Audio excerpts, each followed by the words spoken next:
To become a YouTube channel member, click on the join button and choose your membership. Number 1, the Enlightened Kriya Yoga Satic for $2 per month with good member benefits. Or number 2, the Self-Realized Kriya Yogi for $6 per month with great member benefits. Choose your YouTube membership and join today. Go to KriyaYogaShop.com to visit our Kriya Yoga store for all your spiritual needs. We have canvases, notebooks, tumblers, and t-shirts with all Veronica's divine handmade artwork. Go to KriyaYogaShop.com to visit our Kriya Yoga store. Thousands have already said yes to the Kriya Yoga path. And if you're here now, something inside you is ready too. Click the Join Now button below, choose your membership, and begin your journey to inner freedom today. See you inside the Kriya Yoga School Masterclass. Kriya Babaji Namo.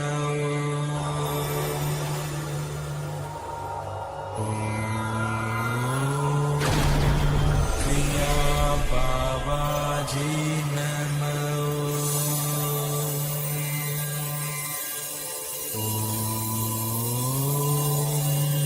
Kriya Babaji Namo.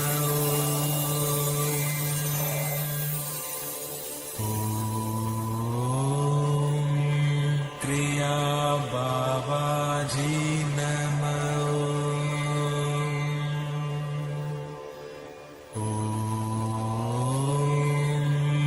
Kriya Babaji Namo.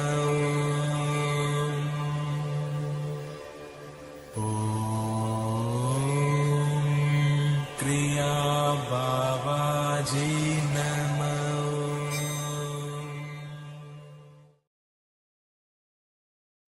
Welcome to our December 3rd Vedgurudev's live Kriya Yoga Q&A Satsang for the date of today, December 3rd. As always, we are joined by our very auspicious guest right here. First, we'll do the mantra for Goddess Lakshmi Devi, the goddess of infinite wealth and prosperity, and I will say her mantra 3 times with love and devotion wholeheartedly. Om Sharim Kleem Lakshmi Narayana Biyam Namaha. Om Sharim Kleem Lakshmi Narayana Biyam Namaha. Om Sharim Kleem Lakshmi Narayana Biyam Namaha. Next to Lakshmi is the highest of them all, Adi Yogi, the first yogi, pure consciousness himself, Lord Shiva. And I will say Lord Shiva's mantra 3 times with love and devotion wholeheartedly also. Om Namah Shivaya. Om Namah Shivaya. Om Namah Shivaya.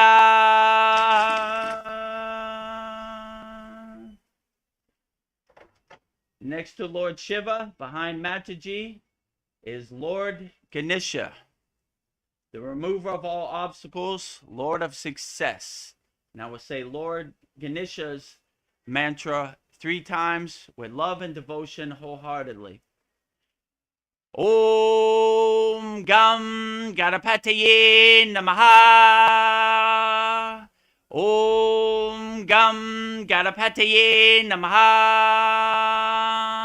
Om Gam Ganapataye Namaha.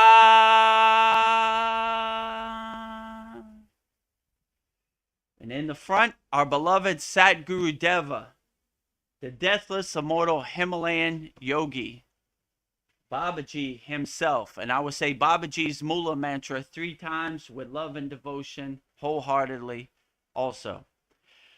Om Kriya Babaji Namo. Om Kriya Babaji Namo. Om Kriya Babaji Namo.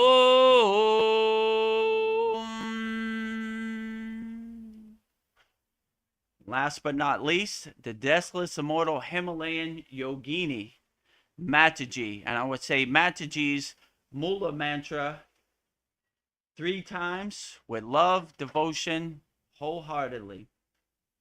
Om Kriya Mataji Namo. Om Kriya Mataji Namo. Om Kriya Mataji Namo.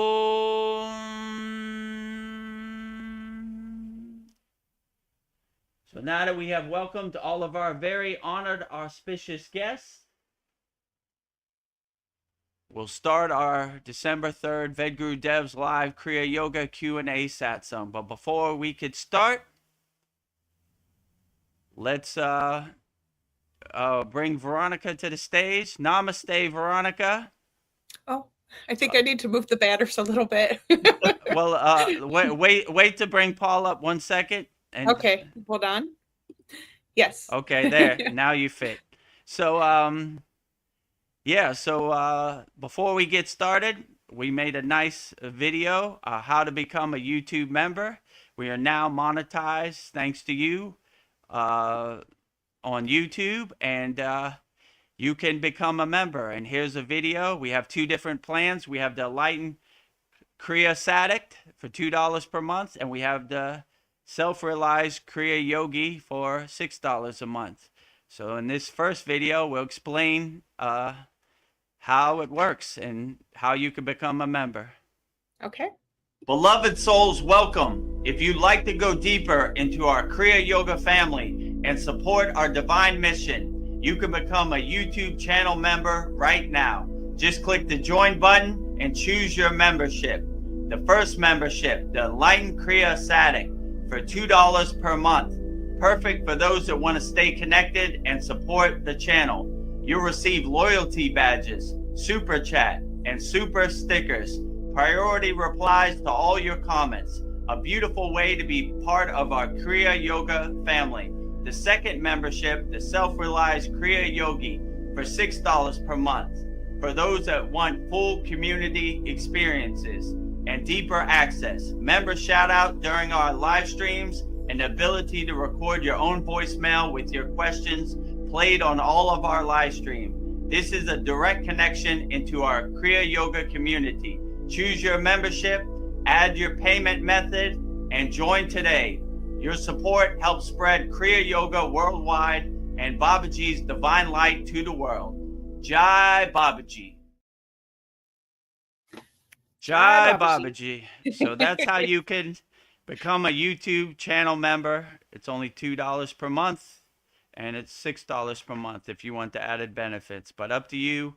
You just go to youtube.com/@Vedagurudev, click the join button, and it'll show you everything right there. So the next thing we have is our beloved Kriya Yoga store, which is kriyayogashop.com, and I made a nice video explaining everything for that. Go to kriyayogashop.com and explore our Kriya Yoga store, created to support all your spiritual needs on the path.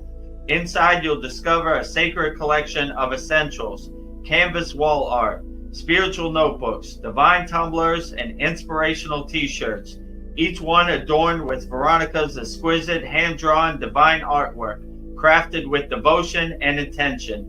Every item is designed to remind you of your inner journey, elevate your space, and keep you connected to the light within. Visit kriyayogashop.com to explore the full collection and bring these sacred pieces into your practice, your home, and your heart. Jai Babaji. Go to kriyayogashop.com. And last but not least, we have the big one, our Kriya Yoga Masterclass. So you could see all the benefits in our last video about why you should join me, Paul, Veronica, all of our 82 Kriya Yoga School Masterclass members inside the Kriya Yoga Masterclass. Okay. Namaste, I'm Vedagurudev, and today I'm going to share a proven spiritual system that's already helped thousands experience deep transformation. When you join the Kriya Yoga School Masterclass, here's exactly what you'll get. Weekly deep dive classes, Saturday at 11 a.m. Eastern Standard Time. Bi-monthly Holy Fire Yagna ceremonies to clear energetic blocks. Weekly Satsangs and Q&A, Wednesdays at 9 p.m. Eastern Standard Time. Instant access to over 200 plus on-demand classes on asanas, pranayama, mantra japa, and meditation. Direct VIP access to me for daily mentorship and support. This is not just information, it's direct transmission, guidance, and transformation. Thousands have already said yes to the Kriya Yoga path. And if you're here now, something inside you is ready to. Click the Join Now button below, choose your membership, and begin your journey to inner freedom today. See you inside the Kriya Yoga School Masterclass. And last but not least, if you could click on the image for our holiday sale on Okay. overlay, and I'll talk over it. So yeah, we have a very great holiday mega offer here at the Kriya Yoga School. 50% off all plans. $25 per month right now. It's usually $50 per month. $125 per year, usually $250 per year. If you want that, you just go to KriyaYogaMasterclass.com.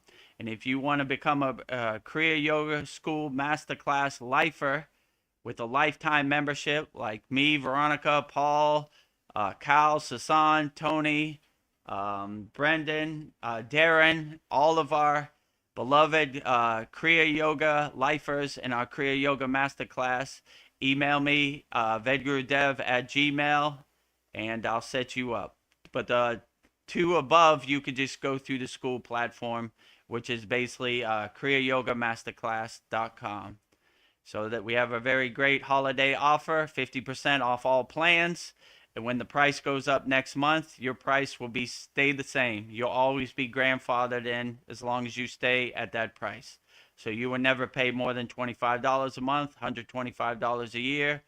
Or if you're a Kriya Yoga School Masterclass lifetime member, you'll be grandfathered in forever. You'll never have to worry about seeing payment on your credit card ever again. Never pay again. So pick which plan works best for you, resonates best with you, and we'll get you set up. So with that said, let's start our December 3rd Vedgurudev's live Kriya Yoga Q&A Satsang with me and Veronica. Namaste, Okay. Veronica. Namaste. Thrilled to be here and have another great of these soul conversations. So happy to be here. Happy Thank you to for have doing you. that. No problem. Namaste, Paul. How are you today? I am excellent as always. I'm a Outstanding. blessed out yogi. Yes. I like to hear that. Blessed out yogi, always 24 hours a day. Oh yeah, Can't so be in mad the at very that. beginning, the top of the sign did cut your head off.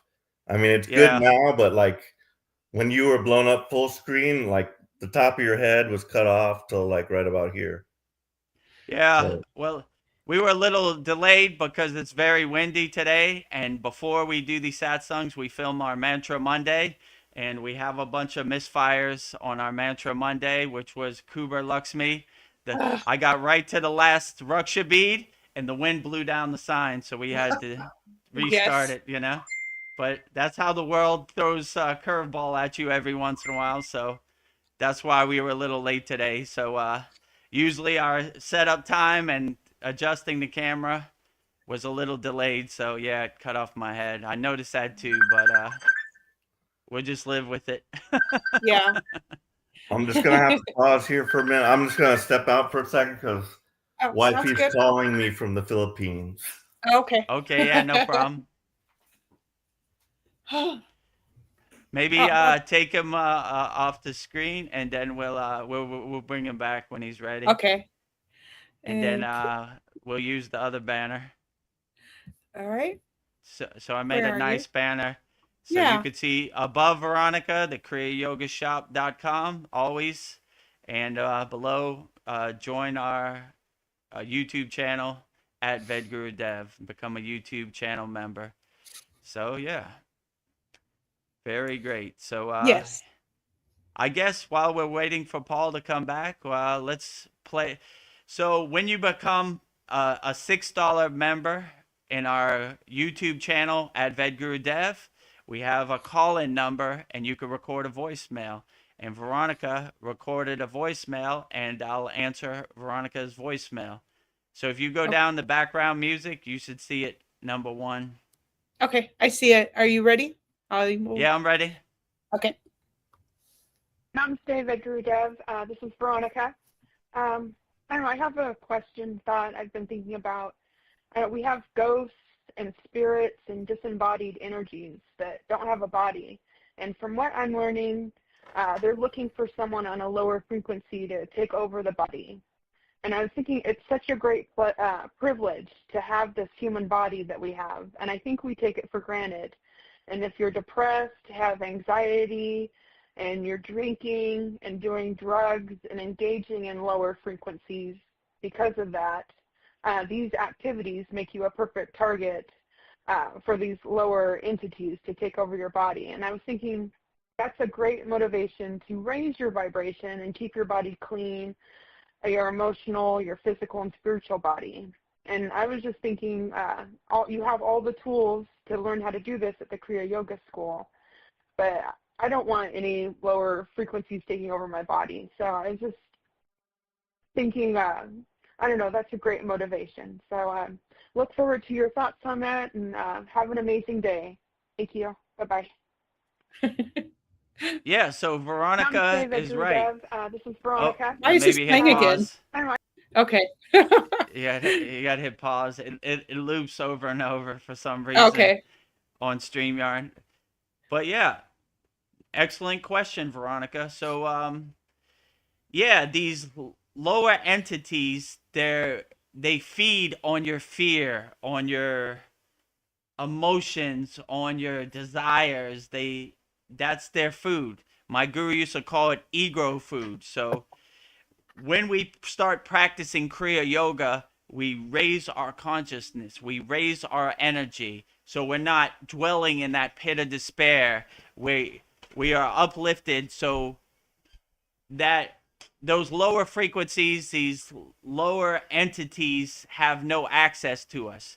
It's basically like we're on the rooftop and they're down on the street, so they can't reach us. So even if they throw rocks, they're having a losing battle reaching the roof where we're at in the penthouse suite, as my guru used to say. So we're always taking the elevator from the ground floor up to the top floor with all the kriyas we do. We're breathing pranayama from the root to the crown, so we're always bringing our energy up where these lower frequencies are unattainable, and we always stay a fearless yogi or yogini no matter what this crazy Maya delusional world throws at us. So these lower frequencies, ghosts, demons, whatever you want to call it, they have no access to us, and so we always want to bring our energy up in any practice we do, any asana we do, any pranayama we do, any meditation we do, any mantra japa we do. We're always constantly bringing our energy up, so we always want to bring our energy up. So these lower frequencies, these ghosts or lower instincts have no access to us. They don't exist in our universe. We laugh at them like the joke they are, but their currency is fear. So if you're a fearless yogi or yogini, they have no access to you. You laugh at them like the joke they are, like, yeah. Whatever, your ghost story that has no meaning over here. So we always want to protect ourselves.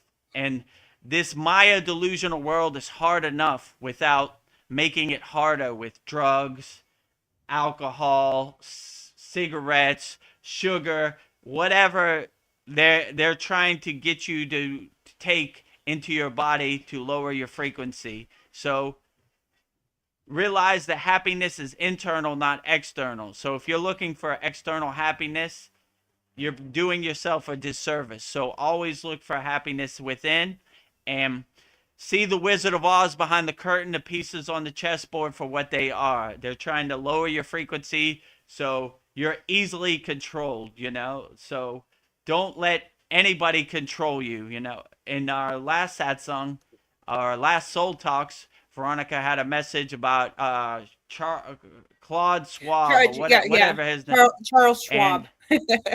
And I think Charles Schwab is the bank. His name is Oh, like wait. Cloud Schwab or something. Oh, I've been saying it wrong. Well, who cares what his name is? Yeah, whatever. Darth Vader, the devil, Yeah. whatever you want to call him. He was like, you will own nothing and you will be happy. But if you give your power, your control away, then they'll have your power and control. If you don't give it away, they won't have your power. So don't give anybody your power. They control nothing over here. So same thing with lower entities or ghosts or whatever. They control nothing unless you acknowledge they control something. So don't give your power away to anybody. And you could really see, what do ghosts control over here? Nothing. What does Claude, Darth Vader, whatever his name is, control over here? Nothing, right? You will own nothing and be happy. How? Show me. And when you see the Wizard of Oz behind the curtain, you really see that they have no control. It's just a psyop. It's a mind trick to convince you that they have some control. When you see they have no control, you laugh at them like the joke it is. Stop me from owning something right now. Well, they can't do anything. It's just hot air in the wind, you know? It's water under the bridge. There's clouds in the sky. It has no meaning, right? You know? So don't believe their ghost story, their narrative. Raise your frequency where you're so unattainable, where you laugh at these people from the penthouse suite of your condo. They're on the ground floor rolling in the mud, making up fake ghost stories. I control how you're going to own stuff. You don't control nothing over here, you know? What do you control? Nothing. You know, show me, prove it. That's all you got to say, prove it. Show me. Stop me from owning my car right now. Can't do it. They have no control. So, yeah, when you see that these lower frequencies, these lower entities are jokers or liars or cheaters, you know, you laugh at them like the joke it is. What do you control over here? Claude Schwab, Darth Vader, whatever your name Darth is. Vader. Nothing, right? You have no control over here. You can't stop me from doing anything. I'll go buy a new car tomorrow. Stop me from buying a new car. You can't. It's just a bunch of ghost stories to trick your mind and hypnotize you into thinking they have some control. The 1% has no control. We are the 99%. And when we could see that we have the power and we have the control, then they lose all their power, right? Their power is divide and conquer. Oh, you shouldn't like this person because he's a Muslim. You shouldn't like this person because they have a different skin tone. You shouldn't like this person because they have a different flag. You shouldn't like this person because they have a different religion. But if the collective comes together and as one, they have no chance. You know? We're tired of you, Wizard of Oz.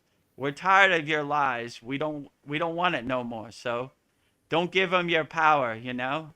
Like, always control your power. You are the king of your castle. You are sovereign. They have no control over here. And when you see they don't control nothing, it's like butter melting in the sun. It just dissipates. So Yeah. if you want your voice message played on our live streams, just join our YouTube channel membership and we'll play it live on there. So, Paul, Yeah. if that's something interesting to you, let us know. Yeah, now that I'm a $6 member, I just did a message just to see if my message would stand out, and it does. It's got the little star. So if somebody is a member, your message will get priority, and I will see it first because it's like highlighted. So yeah, I was just seeing if that works, and it does. Yeah, when you become a $6 member, we give you a number, you call in, and you could leave a voicemail, and we'll play it live, just how we did for Veronica on our live stream. So benefit Well, for becoming a $6 a month member on our YouTube channel. well, I have a comment from J. Clo. He says, I pray over my water before I drink that. So no, nothing will happen to my body or soul. I hope that works. I think the Yeah, water is always listening. absolutely. Yeah, your water's always listening, as I always say. And yeah, speak highly to your water. Bless your water before you drink it. And they did a study, I think some Japanese guy, he talked good to water and it made beautiful shapes. He talked bad to water and it made ugly shapes. So always talk highly to the water that goes into your body, the water in your body also, and make beautiful shapes. It's a beautiful practice. Your body is mostly water, so always talk highly to the water in your body. That's an excellent practice, J. Clo. Keep up the good work. Yeah, always What talk J. Clo beautifully to the said water. was over his bottle. So I'm thinking he's talking about alcohol. So you were just discussing about all the, our vices and our tendencies. So as far as alcohol, because I struggle with that myself, like it's the duality of it. And what I get from the alcohol is one, like there's people like I would have never called, but like I called them because it like eased my my nervousness or whatever enough to where I could actually call this person. So that's like a plus. But in general, it's more of a bad thing because yeah, afterwards, like I'll get like a little down, I'll feel depressed a bit. And I can also like go off and like post stuff that I shouldn't post and say stuff Yes. that I shouldn't say. Um, so yeah, so as far as what J. Clo was saying, he might have been talking about alcohol, He but yeah. is. He's talking about whiskey. So Uh, I struggle with that also, and it's duality. We must try to restrain ourselves as much as possible and find a balance. Maybe just a couple times a week. But I'm pretty constant with mine. Have to admit, it's almost daily, and well, it is kind of daily, but not overboard. Like I can still function, quite fine, but still, like I do feel it's like holding me back. I feel it's holding me back. I feel like I can just do better, and I always have that feeling about myself. Like I'm very like kind of hard on myself. I'm like, I can do this better. I need to add this, take away that, reduce it or whatever. But yeah, so that's what I have to say about that. yeah, I would say even if it's whiskey or alcohol, it's still water, and it's still better than not blessing it. I would say, in our Kriya Yoga Masterclass, we have a food mantra. No matter what food you eat, if you bless it, it's going to be cleansed and purified. So if you're gonna drink whiskey and you haven't been able to shed that vice of whiskey, then I would still talk highly to the water and the whiskey. All right, like okay, we're trying to do better, but I still love you, water. The water in here, I still love you, and yeah, like but it's a good practice. When I worked in the nightclub, all the fights and everything were due to whiskey, right?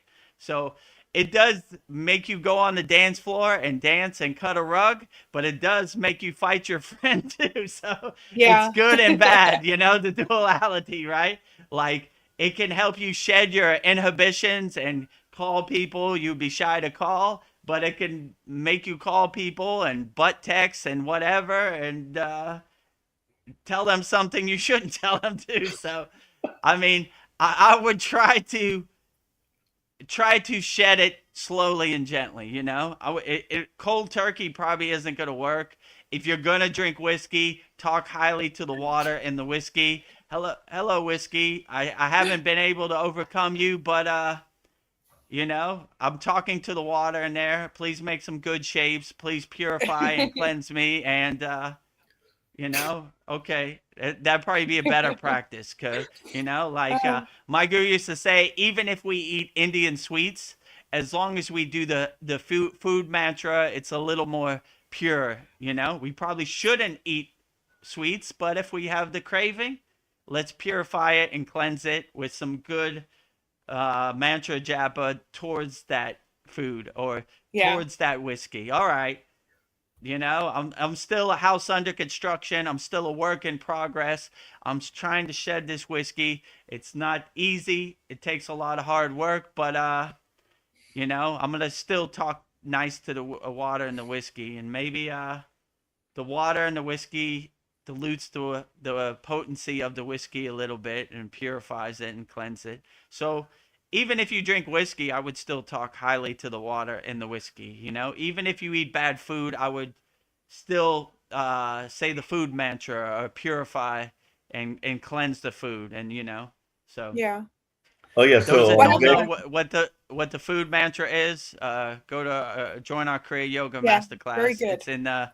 It's in the mantra japa, and Veronica's a chef. She uses the food mantra, cooking It her food works. with love. It's very beautiful. You know, money back guarantee, price of admission right there. You know, just the food mantra, plus Well, hundreds of other classes. J. Yeah, Clo go just ahead. had something to say to you, Paul. He just said, "Brother, I feel the same way. A pint a day. I should be better. I drink by myself and watch your videos. LOL." So you're balancing it. yeah, so I was gonna say, I don't know how much a pint is, but like I'm up to like about 80 ounces a day. So if that makes J. Clo feel any better, I'm pretty sure 80 ounce a pint's less than 80. But yeah, I mean, like literally, even with that, like there's no beer gut. I do my yoga like 5 days a Mm, week, like physical practice. I do sadhana every morning. I take my cold showers. Like I don't eat that much. So like as you said, like there was that one yogi who ate the poison, Vishnu, mm-hmm. or who was that ate drank the poison, but Oh, Oh, the Shiva. LSD. oh yeah, LSD. oh yeah, the LSD also, yeah, that one too. Oh, yeah, so the blue throat is Lord Shiva, right? He drank the Yeah. poison. That's why they call him Nilakanda. That's why in some pictures you see him as blue, because he drank the poison, and that's why we put water over Shiva to cool him down, right? Or Parvati put her hands on his throat to cool his. Yeah, and Neem Karoli Baba took the 20 LSD pills from Ram Dass and was unaffected by it. Right. So, like I wouldn't go by that, but I think it's best we just like reduce or quit if possible, just quit altogether. Like I totally think that's the way to go. But yeah, there are, there's like, a few little benefits to the duality of it. Um, so yeah, but yeah, I've got a whole list of stuff this week. Like some weeks I'm just like totally dry, but like this week there's a lot here. But Takes the pressure off so of me. um, one was about the Raksha beads and just energy work in general. Mm, yeah. So, about the Raksha beads. So, we use them to count our mantras. That's one use. And, supposedly they store our energy or collect our Mm. energy in some kind of way. So is this like a yogic battery that I can use? Like all of a sudden I put my Raksha beads on, all of a sudden I was a little drained, and all of a sudden bloop, get a little bit extra energy. But no, just about the energy work in general. Like I wanted to make a joke about this in my yoga class because I like to try to make them laugh. But they say, oh, breathe into your knee if that's hurting you. Or I'm like, well, I Mm. don't know about you, but my lungs only go up to here, like, so like scientifically, I don't understand that. Like, I know, like, according to science, we breathe in the air and that's oxygen that goes into our bloodstream that gives the energy. But like, about how we're directing the energy, and also about whether can it be stored, which I know it does get into my things, because heat is energy. And like when I put these beads on. These ones are stone. They're very cold, and like it's almost like getting into that shower. I'm like, I don't want to put you on. You're gonna freeze me because I don't like wear a shirt when I have these on usually. But it's just like cold. The wooden ones and the Ruksha ones are not that bad, but then when I take them off, I feel they're warm, so that's energy. So I know the energy does actually, like, it can be scientifically probably proven that the energy goes in there, but like, does it stay in there? They're cold once again when I put them back on in the morning. But so yeah, and just in energy work, can you explain it a little better, or like, how do we direct it, and how do we like get over that block in our brain that, oh, it's just my breath, and it just only goes, like to max to the top of my stomach, so I don't really understand how I can, and just blow on it or whatever.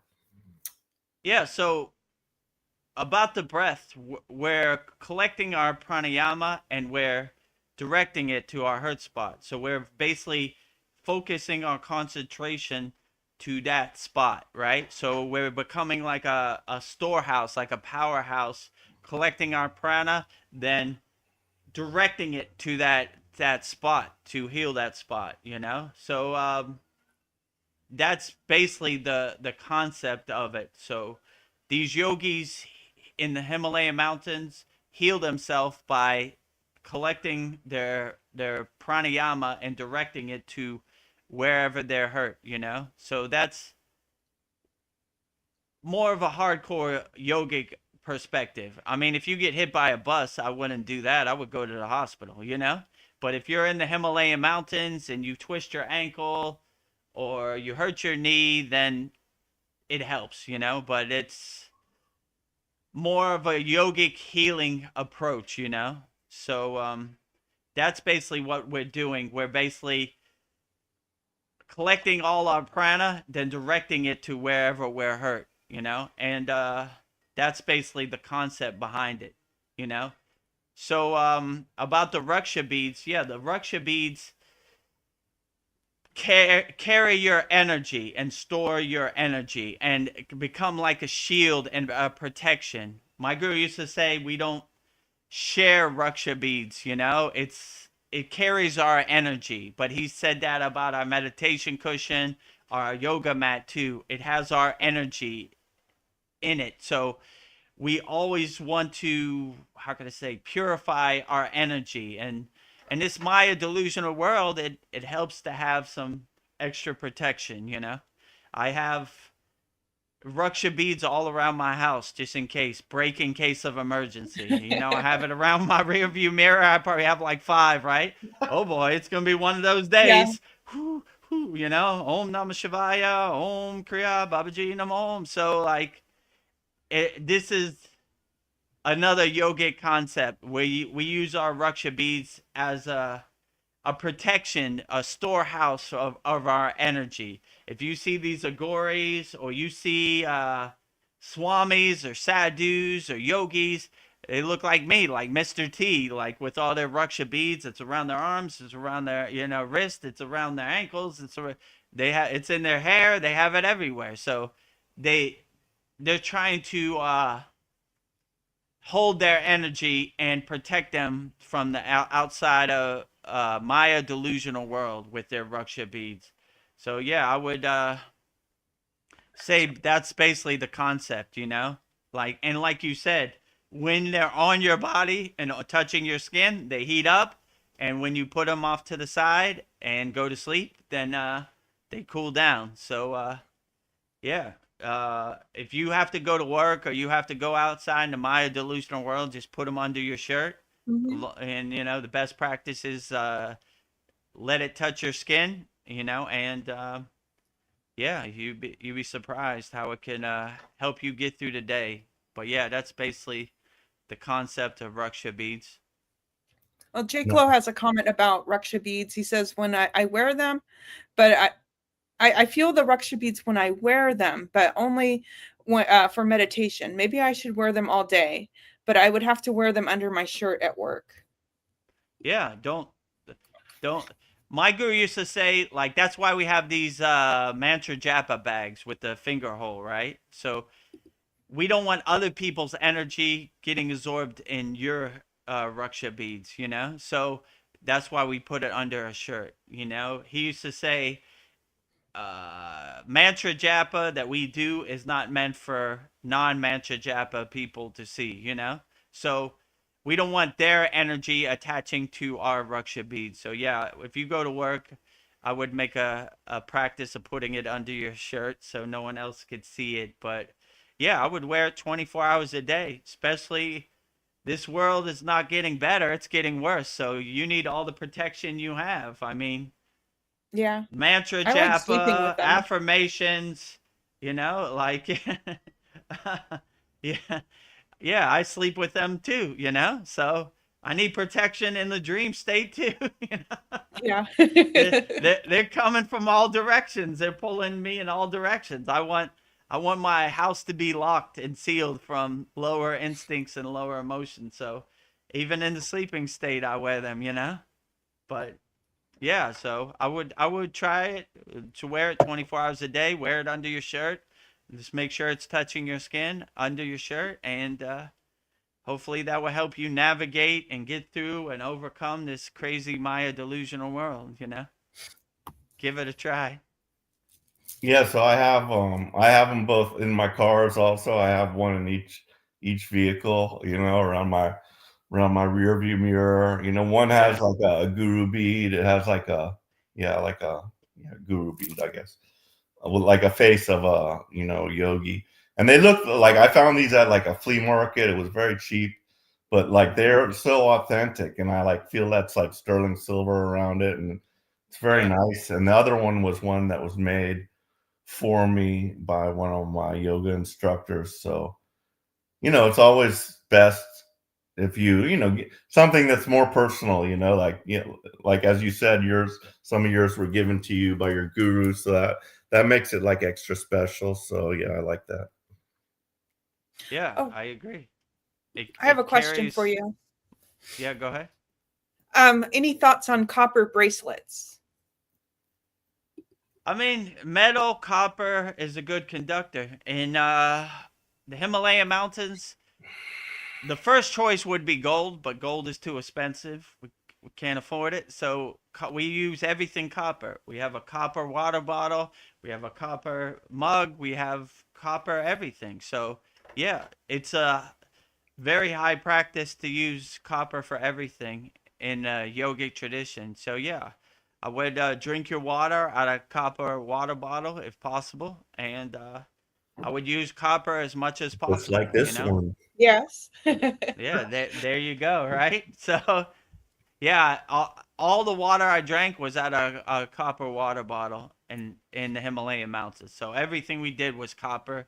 You know, we would eat off of copper plates. We would drink out of copper water bottles. Everything copper. Yeah. So the jewelry they wear in the Himalayan mountains is copper too. Copper rings, copper bracelet, copper anklets, copper everything, right? I mean, if you're lucky enough to be blessed to wear gold, they would choose gold as the first choice. Like if you see all our pictures at Mantra Monday, it's all gold, right? Because they feel gold is the highest thing to conduct divine energy, right? So, but copper is a good second. So, yeah, I would say if you wear any jewelry or anything metal, try copper. If you're lucky enough to have the financial means to have gold, then go gold. But copper is a good conductor, a good Yeah. second place if you don't have access to gold.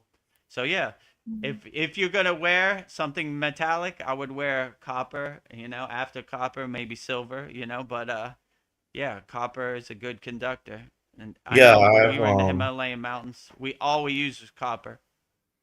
I would concur with that, you know, and plus, you know, a lot of these you'll find a lot of copper stuff, you know, like online, and they say it does something to your blood or I don't know what, but it is supposed to be healthy, some kind of health benefit to it. But I do also have like a real gold Jesus cross and I do wear it sometime.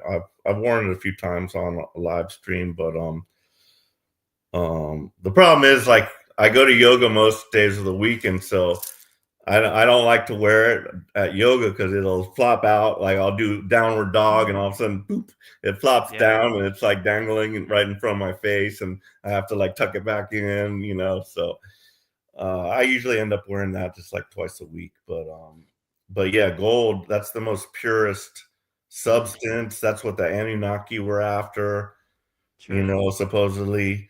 And you know, it never corrodes. It's always like, you can dig up some silver and it'll be like tarnished, but gold, you can dig up some gold and it's bright and shiny. It's just like the most pure element, it seems. But like you said, so yeah, that's awesome.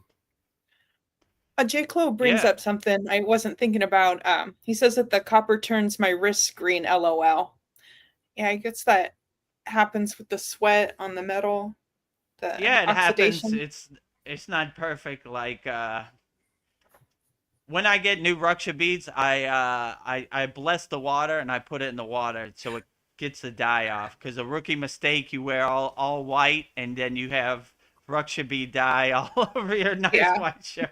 That's happened to me a couple times. Rookie and mistake. Also, yeah, like what Paul said, when you do asanas or hatha yoga, you have to take off your Ruksha beads, you know, because if you're doing like the shoulder stand, it's like digging into your neck, you know, you're like pressing these Ruksha beads on your neck. So yeah, make it a practice of taking off your jewelry or your Ruksha beads when you do asanas, because I learned the hard way. And sometimes when you're in like the plow pose, you can't get out. You just got to ride it out, you know? So you're like, pushing on your neck, you know? So, you know, that bead is like engraved in your neck, you know, when you do these advanced postures. So yeah, take off your Ruksha beads before you do your hatha yoga practice, because that's happened to me many a time. So I feel your pain, Paul. That's exactly what happened to me also. Yeah, it really doesn't, like during my morning sadhana, I'm usually just doing, I do some like exercises, but they're just anything I can do, like in the cross-legged position, Sita asana or whatever you want to call it. There's so many different ways you can put your legs, but yeah, I'll just be doing some stretches, some forward folds, and little things. But I do like to do that because, like, you know, pull myself out of my head and into my body, you know, just like feeling that fold, and you know, and then the mantras and everything, and all my little stuff I have around, my little, you know, permission slips to allow myself to believe that I'm a divine being. But yeah. Well, I have some funny comments from J. Clo. He says, in this lifetime, I'm a copper guy, I guess. LOL. And then he says, I only do Kriya yoga that will get me to the divine. Yes. Yeah, true. Craft your sadhana which works best for you and uplifts you the best. That is the best sadhana yogic practice you could do. So yeah, do your Kriya yoga that works best for you. And yeah, and my guru used to say, in the bank of Babaji, we're millionaires, but in real life physical rupees, not so much. So I agree with you, J. Clo. We are all copper guys, you know. We're not lucky enough to have the blessings of wealth and prosperity, but yeah, in the bank of Babaji, we're millionaires. So that's the way I look at it. Most of these people who drive fancy cars, they're spiritually bankrupt, they're spiritually homeless. So you know, I'd rather have $1 million in the bank of Babaji than a metal car, because I have no one to impress. Nobody to impress. Yeah, so I'll go on with some of my other stuff on my list. So we'll get into some Chad area stuff. So good. As far as like 3-Eye Atlas, okay, so I watched the Bashar video. You know, I watch all these different videos, and you know, everybody says it's something else, but Bashar says it's not a spacecraft, but he does say that there's like alien technology on board it. So, I really just don't know what to believe about it, because a lot of remote viewers have said they've seen this, they've seen that, but like, I don't know.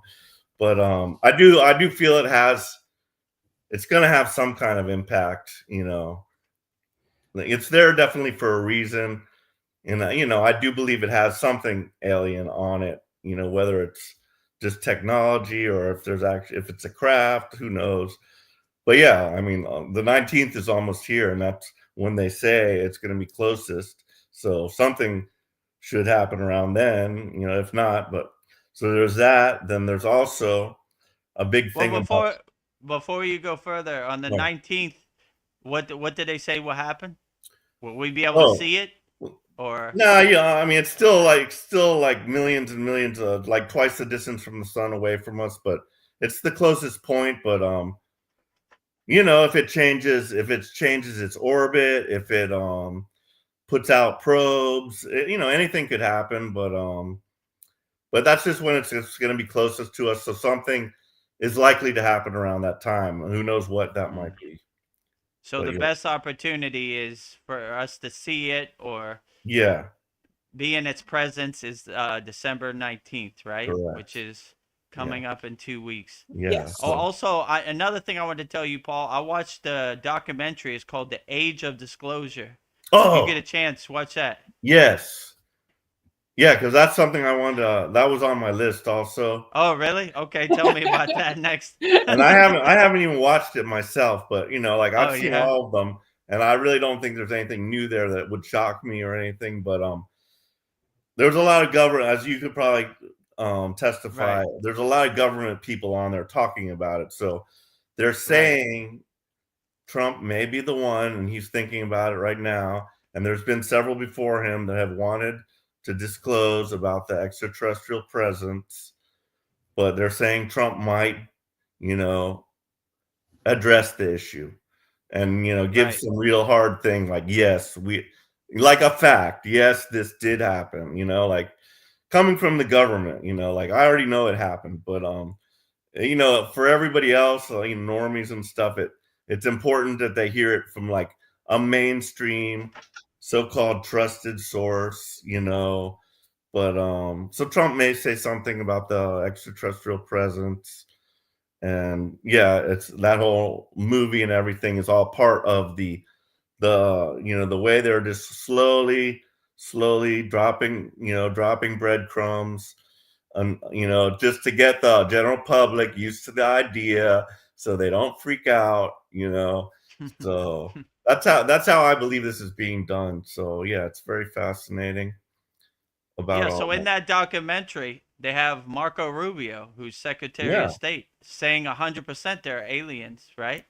They have And why, everybody. I don't It, even think that's on the mainstream news. You have to go yeah, watch that documentary to see that. right. They You don't want know? you to know about that. They have all these people. What's the other guy's name? Lou Elizondo, who Yeah. went before Congress, swore to oath on the Bible. Do you swear to everything is truth and everything? Yes, we swear. Are there aliens? Yes. Do we have alien bodies, biologics in our possession? Yes. Do we have alien technology in our possession? Yes.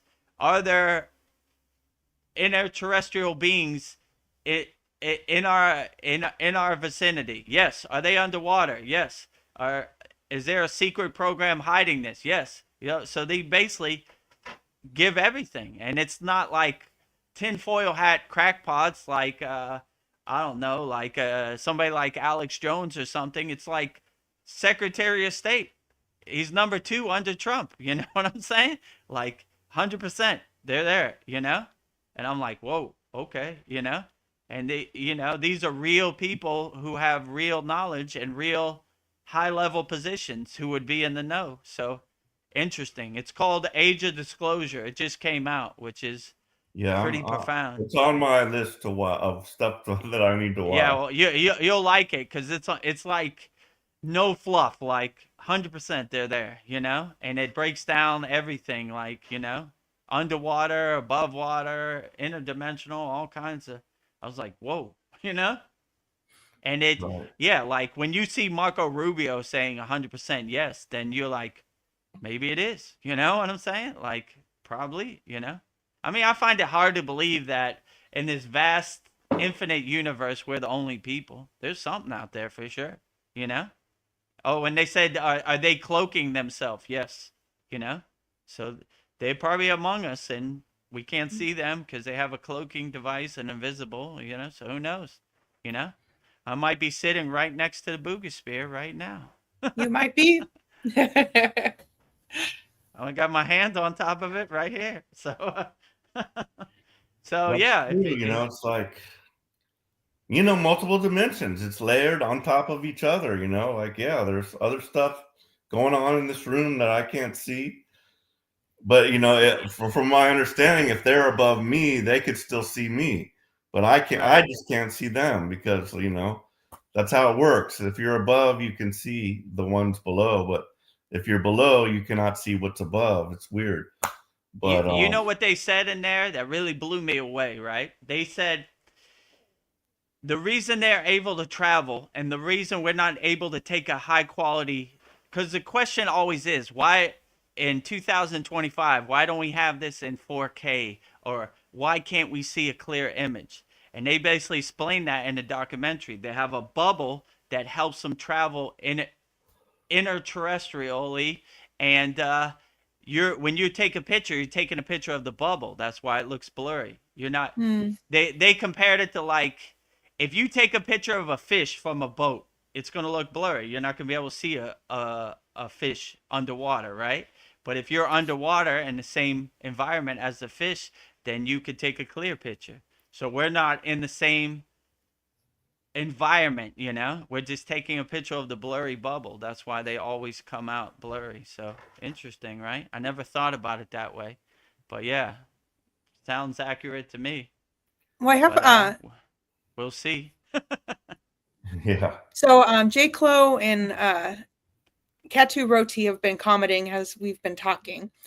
Mm. So J. Clo says, in this world, not of this world, I guess. And look at Project Bluebeam. That's something to think about because they do trick us with the hieroglyphic projections too. So that's a good Yeah, point. and in this documentary, they basically said their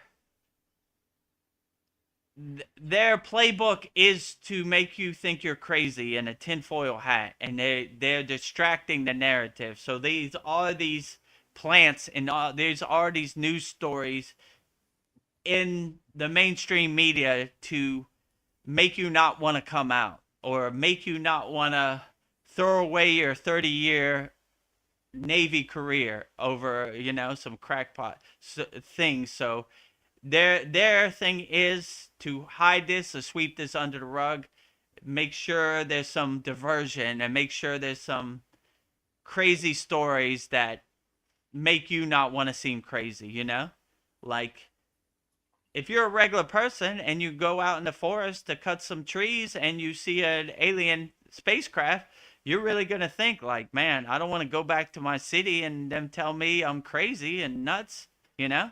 Maybe I just shut up about it. So that's probably what happens to 90% of it. Most people don't want to be embarrassed, they don't want to be get the scarlet letter in their village, right? This guy's Yeah. a nut. This guy's a Crazy. tinfoil. He said he saw an alien. So most of the people probably don't even come out and talk about it. And that's to their benefit. That's what they want you to do, They don't want you to come out. They have these projective programming. So, you think you're a nut, right? Oh, here he comes. Tinfoil hat Joe Rogan talking about the aliens again. Oh boy, yeah, sure, right. I never seen an alien. Why is that picture so blurry? So this works in their favor. So they they don't want you to know the truth. And if you're trying to take the truth from habitual liars, then you're doing yourself a disservice. So I don't know. It's interesting, So yeah, And but in this documentary, they talk about all this, right? It like puts it out there, and many of these people have lost their careers, like what's this guy's name, Lou Elizondo and Ryan Graves and David Grush and all these people. They're all in there too. So yeah, I mean, I'm not doing it a service by talking about it. Just watch it. It's called Age of Disclosure, and you'll be blown away. I mean, me, I'm on the fence. I'm like, oh, whatever. It doesn't really serve me in the present moment. But when I watch this, I was like, oh, there it is. Disclosure, which we've been talking about for a couple months now. It's right there in your face. So, yeah, watch it. It's called Age of Disclosure. Okay. Just a couple more comments from Jay Clow. He says that terrestrial means Earth, yes, water, not outer space. Earth is a dome. You can't leave the snow globe. Earth is a realm. I think it's a flat earther, but I think they call that the firmament, right? As above, as below. Yeah, as if above, as if below, right? Could be. I mean, I can't say for sure, right? It's a big question mark. I got enough on my plate just doing my own inner work. I mean, if I ever try to leave this dome, we'll see if I hit the roof.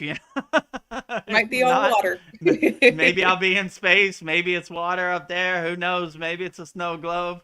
I don't know. We'll see. Yeah. Who knows? Katu Roti wants to know: do you have any alien contact stories that you have experienced firsthand? No, not really. I mean, you didn't see any snake aliens?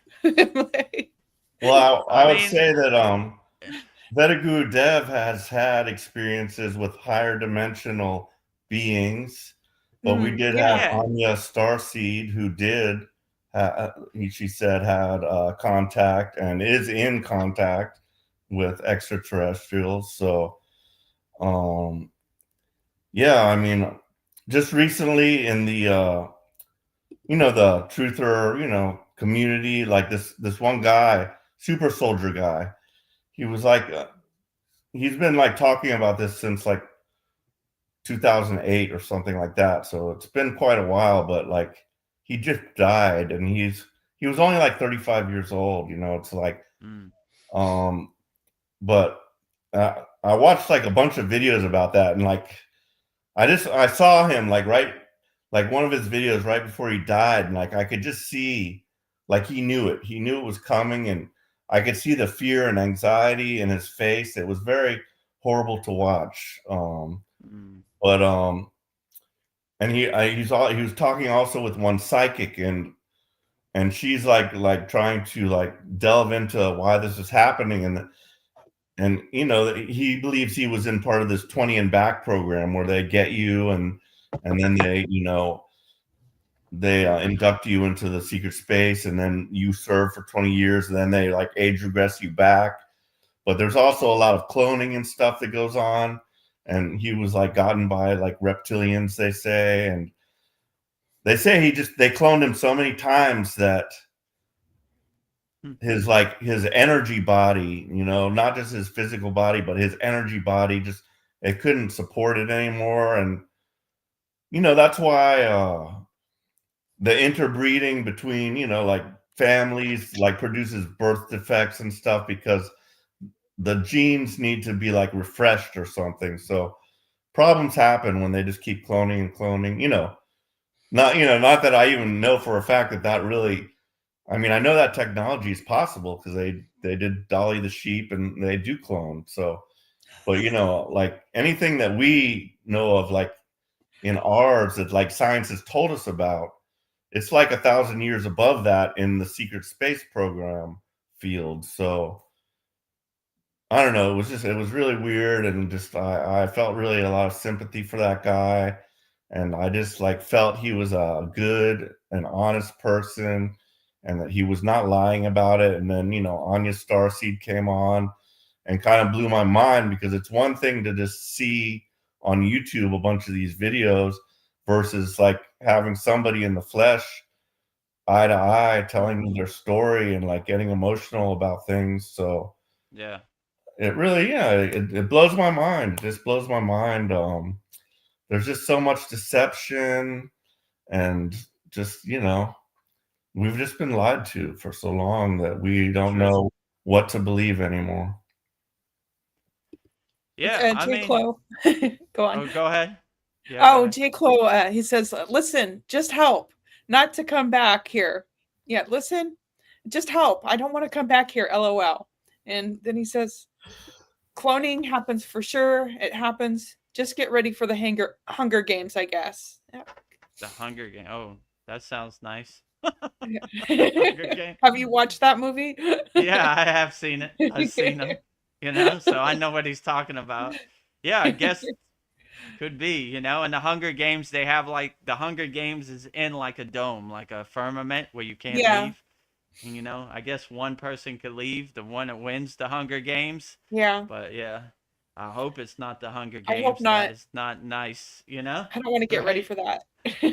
Well, yeah, anything they show us in the media, any movie or whatever, has like a lot of truth in it, and then it has areas of deception also to like throw us off the track, but they'll give us like a few breadcrumbs, and Yeah. then they'll try to distract us, away by adding in some untruth stuff. But yeah, it's hard to determine the truth, but yeah, I know the ETs are out there, and that that's like a given, pretty much, as you said, like in this vast universe. Like, oh yeah, we're the only ones, right?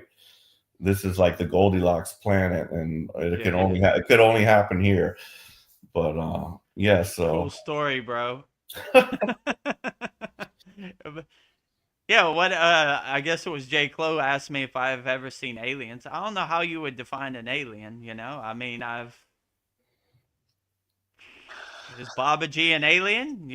Could be. I've had some interdimensional contact, let's say it like that, I where the stream of consciousness is coming from, I don't know who's sending me the messages somewhere. So I guess if you call that alien contact, I've been into different dimensions and different realms and seen different kind of beings. But I'm open to it. Like my guru said, like the story I always tell, wearing a thin tent in the Himalayan mountains. I said, Baba, if the Himalayan Yeti attacks our tent, what do we do? He says, if the Himalayan Yeti has inner divinity and God power, then he is our brother. My bed is his bed. My tea is his tea. My chai is his chai. So that's the way I look at aliens too. Okay. As long as you're not trying to hurt me or cause me violence, I love you just the same as I love my brother. If you have different color skin, who cares? Long as your soul is pure and you're helping and you're unconditional loving, I don't care what form you have. So I'm open to all aliens. I want the Boogus Bear to come. I'm trying to find it. Maybe it's invisible and it's watching me. I'm saying Gayatri's mantra as much as I can, invoking the Boogus Bear. You love the Gayatri mantra, so do I. Come, Boogus Bear. I'm calling you. I'm invoking you. So. Oh. I don't know. I'm open to it. I keep light on my toes. If Three Eye Atlas on December 19th landed in my front lawn or hovered over my house because it's too big to land, come on down, Beam me up, Scotty. Let's see what's it like to be a Voyager on Three Eye Atlas. I'm open to it. You're not scared of our form? No. Oh, what do you look like? A Nordic, a reptilian, an insect, or gray? I like them all. Long as you're not trying to cause me harm, I'm not scared by you. So I'm open to it. Beam me up, Scotty. Let's see. yeah, it's a good point about that. The aliens. Like, what is an alien? And like in all the religious texts, they have UFOs. Like in little, here, there, and everywhere. There's like a UFO, something about a UFO. So like, what are demons and angels? Are they extraterrestrials? Are the demons in fact the reptilians, which would look very much like it? Are the angels the Nordic race that always appears very beautiful, and do they use technology I know definitely it's possible to move about without any technology if you're at the high enough level, but but sometimes it's just easier to use, or it might be convenient to use.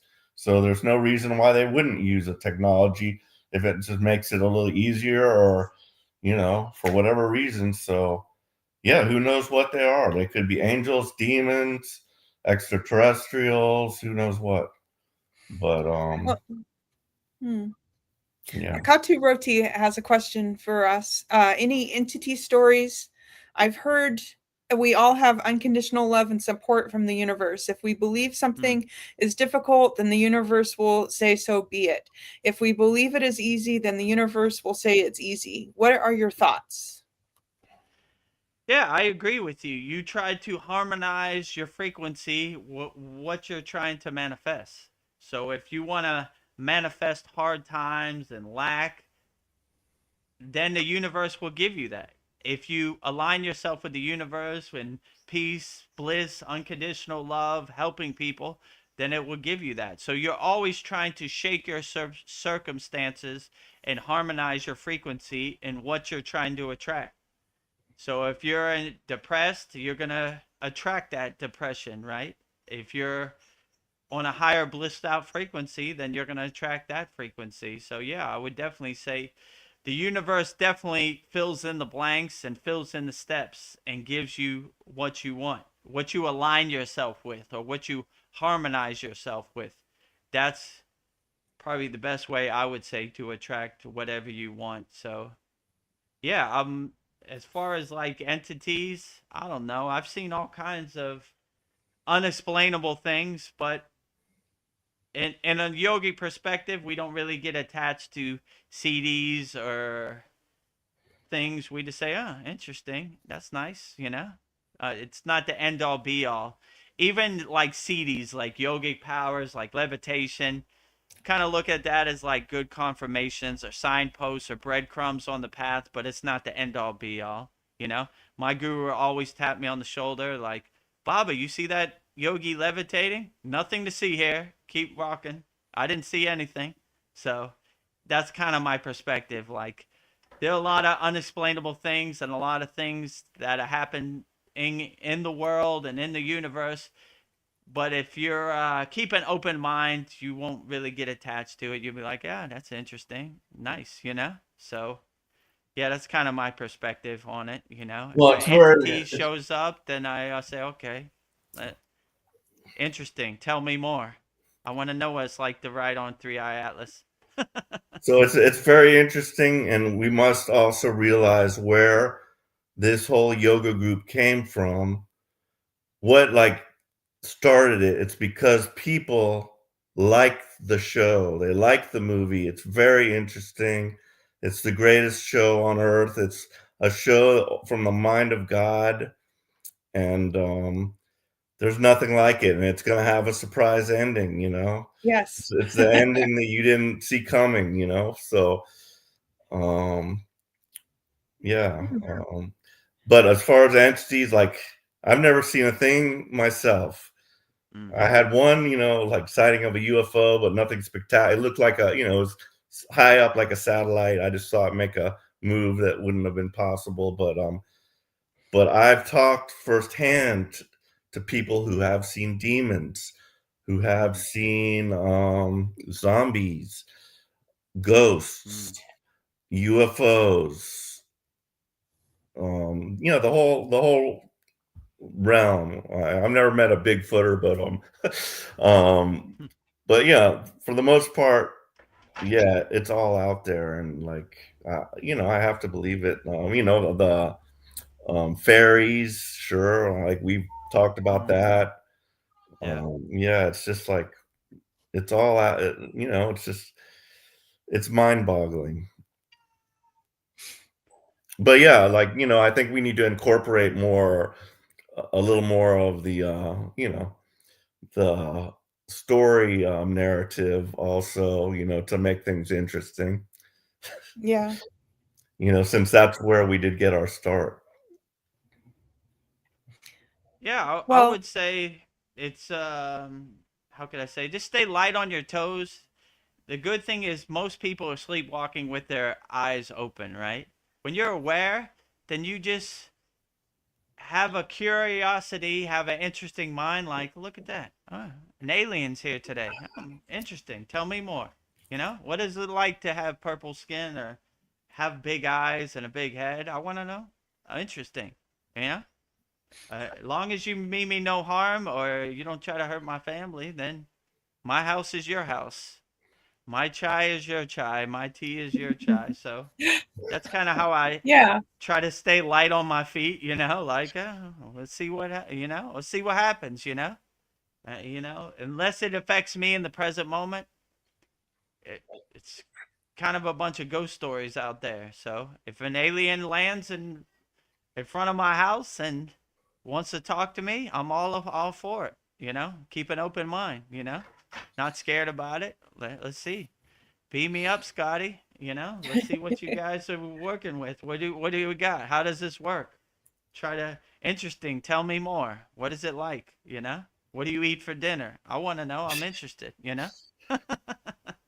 But yeah, I just had a funny thought, but like as far as like all the different body types and different things that you could be, like I think like the human form is like the best form. I might be biased, but like if you think of like a bird being like kissing, like most of these like faces, like they have beaks or trunks or stuff where they couldn't even kiss, like oh my god, like humans can kiss. I just feel like we're the ideal like body composition, I would say.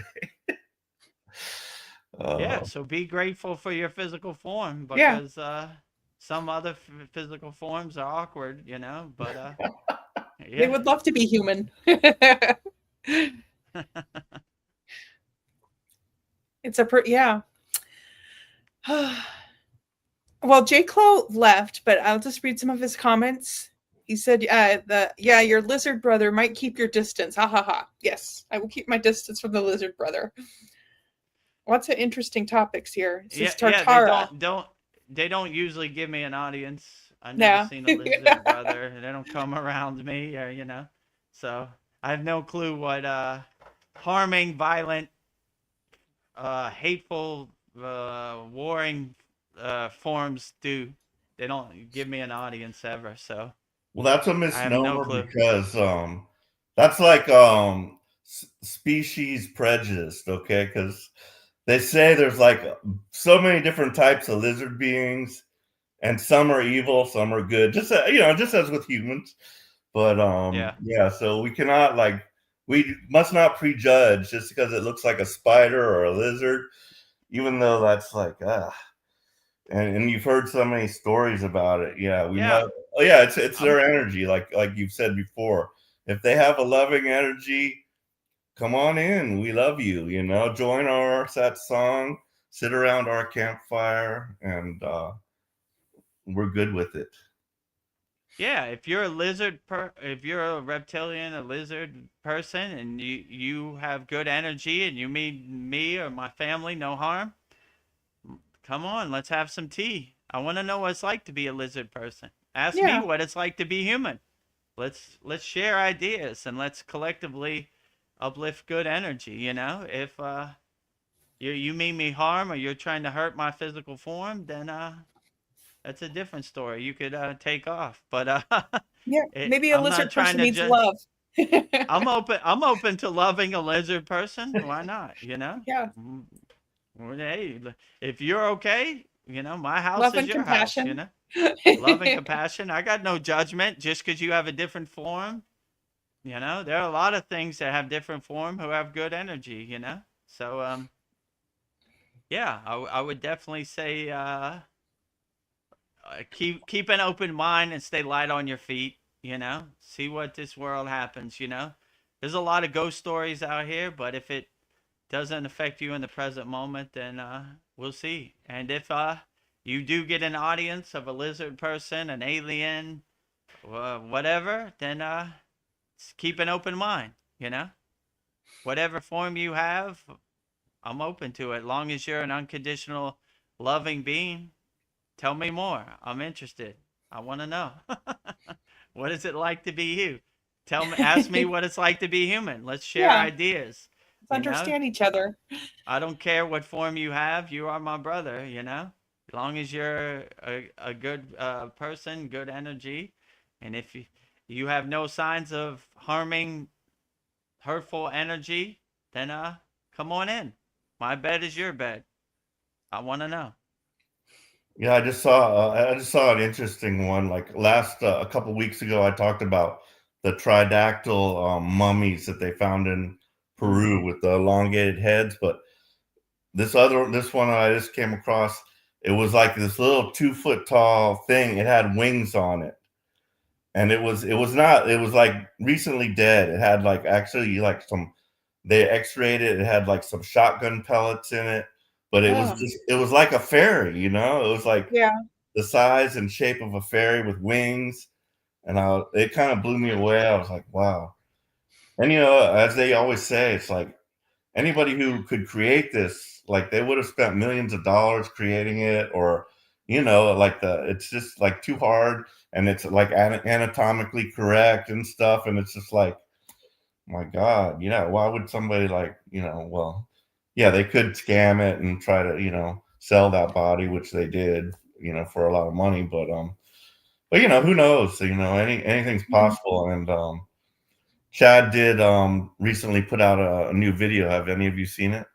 No, I No. gave up on him. Last time I checked, it was like been 3 weeks. So Yeah, he's been, as he does, he like disappears for like a month or something, and then he yeah. reappears. But he just put one out about the nature of God, which I really liked, and it Oh. was based on a lot of Liz Cross's information, and it was very interesting because that's always just the subject of God is just like, I know there's one at the top, but there are other gods, and there could have been one that created one, for example, this galaxy, another one that created this universe, and on top of that is the source. But so God is always a very confusing topic for me, Mm-hmm. and like I don't know if I should be do they want us to worship them? I don't know what they want of me, and it's just like, I don't know. I just don't know about God. I really don't. I mean, I'm just grateful. The best I can do is just be grateful, So, Yeah. I don't know. It's hard to know what God wants. That's a hard question. yeah, What because, comes to mind is love. Be a loving person. right.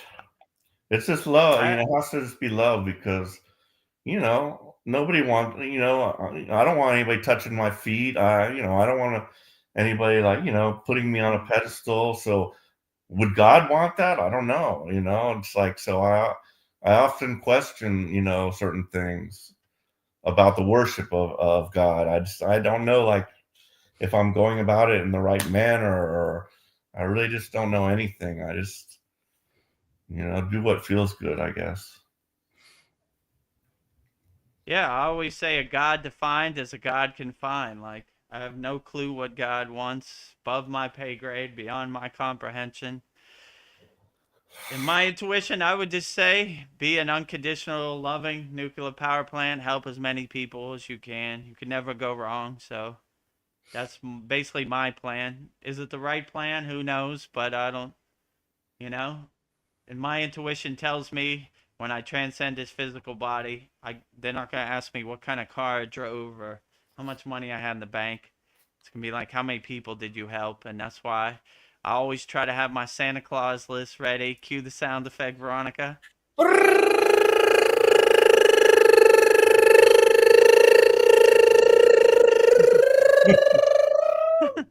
Okay. And like Vedagurudev understood the mission, right? I thought you'd never ask. I got this Santa Claus list of millions of names I help. Oh. So yeah, so that's probably my plan. But yeah, what God wants, what God is doing, where is He at? So I have no clue, right? And I don't even want to put God in that box. It's beyond my comprehension. So Oh, I'll just J. try to Crew be the has a best person I can and see where it takes me. J. Clo has a thought about God. He says, separate yourself from this material world. I could be wrong. That's a good guess. Yeah, true. Like in Kriya Yoga, we have many practices where it's God is not over here and I'm over here. It's God is here and I am here. I am God and God is me.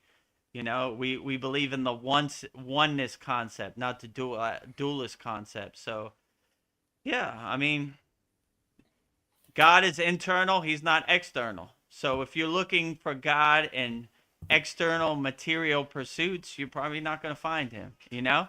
If you make your body a radio antenna, you align your Sushumna Nadi with God, then you probably find him a lot quicker, you know? So don't look for God outside, look for God inside. Yeah. I like when they say the kingdom of heaven is within. So if you're looking for God through material pursuits, you're probably kicking the wall. You're wasting your time. God is inside you as you. So be a radio antenna, aligning yourself, centering yourself with the divine God signal inside you as you. Yeah. Stop kicking the wall. Stop kicking the wall. You're just going to hurt your toes.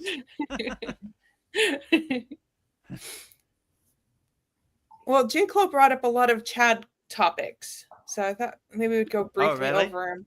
Okay. Tartaria, look it up. What I remember about Tartaria, it's like this lost advanced civilization, like a mudslide just covered it. It's really bizarre. Do you know anything about that, Paul? Any thoughts on Tartaria? I do. I knew you Just would. like you said. So me and Veronica already know about Tartaria. We don't have to look it up, but but yeah, it's another theory that like civilization is only like they basically erased our past, and like we only like know like a couple hundred years worth of history, and like there's all these buildings that they have found that they're like covered up with mud like halfway, and part of it's still sticking up through the top. And yeah, there was an advanced civilization that failed, but then they didn't want us to know about it. So that's where all the orphans from the 1900s came from. Yeah, They were next like, he says Cabbage Patch Kids was his next topic. So yeah. yes. So yeah, a lot of orphans popped up. They don't know where they came from. And insane asylums also, people that remembered Tartaria, they throw them into an insane asylum. Yeah. So that's how they just erased from the human, from all our consciousnesses, that there was Tartaria. But I mean, I don't know about that. You know, like I've seen pictures of the buildings, so it sounds semi-plausible. I don't know how it falls in with Atlantis and Lemuria and Mu and Hyperborea. There's just so many ancient things, but yeah, it's just another ancient civilization that's been covered up, as they all have been. J. Clo says Vedagurudev is like, what's going on? Ha ha ha. No, I'm open to it, you know? Like I keep a open mind. I'm light on my toes. I want to know what territory is. You know, I'm a good listener, so I want to. If I don't have any knowledge on Tartaria, I like to hear what Paul and Veronica say about Tartaria. You know, I don't have no insights or no stream of consciousness about Tartaria, but I'm open to it. I want to know. You know, let me hear it, right? You know, so I want to put Tartaria in my pocket, you know. Tartaria, yeah, I kind of know, you know. The buildings were covered up with mud, you know. And you begin to see, like, our slave master, they don't want us to know our true inner potential. That is the bottom line, right? When you know who you truly are and you know your true inner potential, it's unlimited. And they don't want you to know that. They want you to be a good slave or a good sheep, you know. We need to hide Tartaria from you. You don't need to know that, because that's going to activate you, and then you're going to realize you have your own power and you're not going to need us.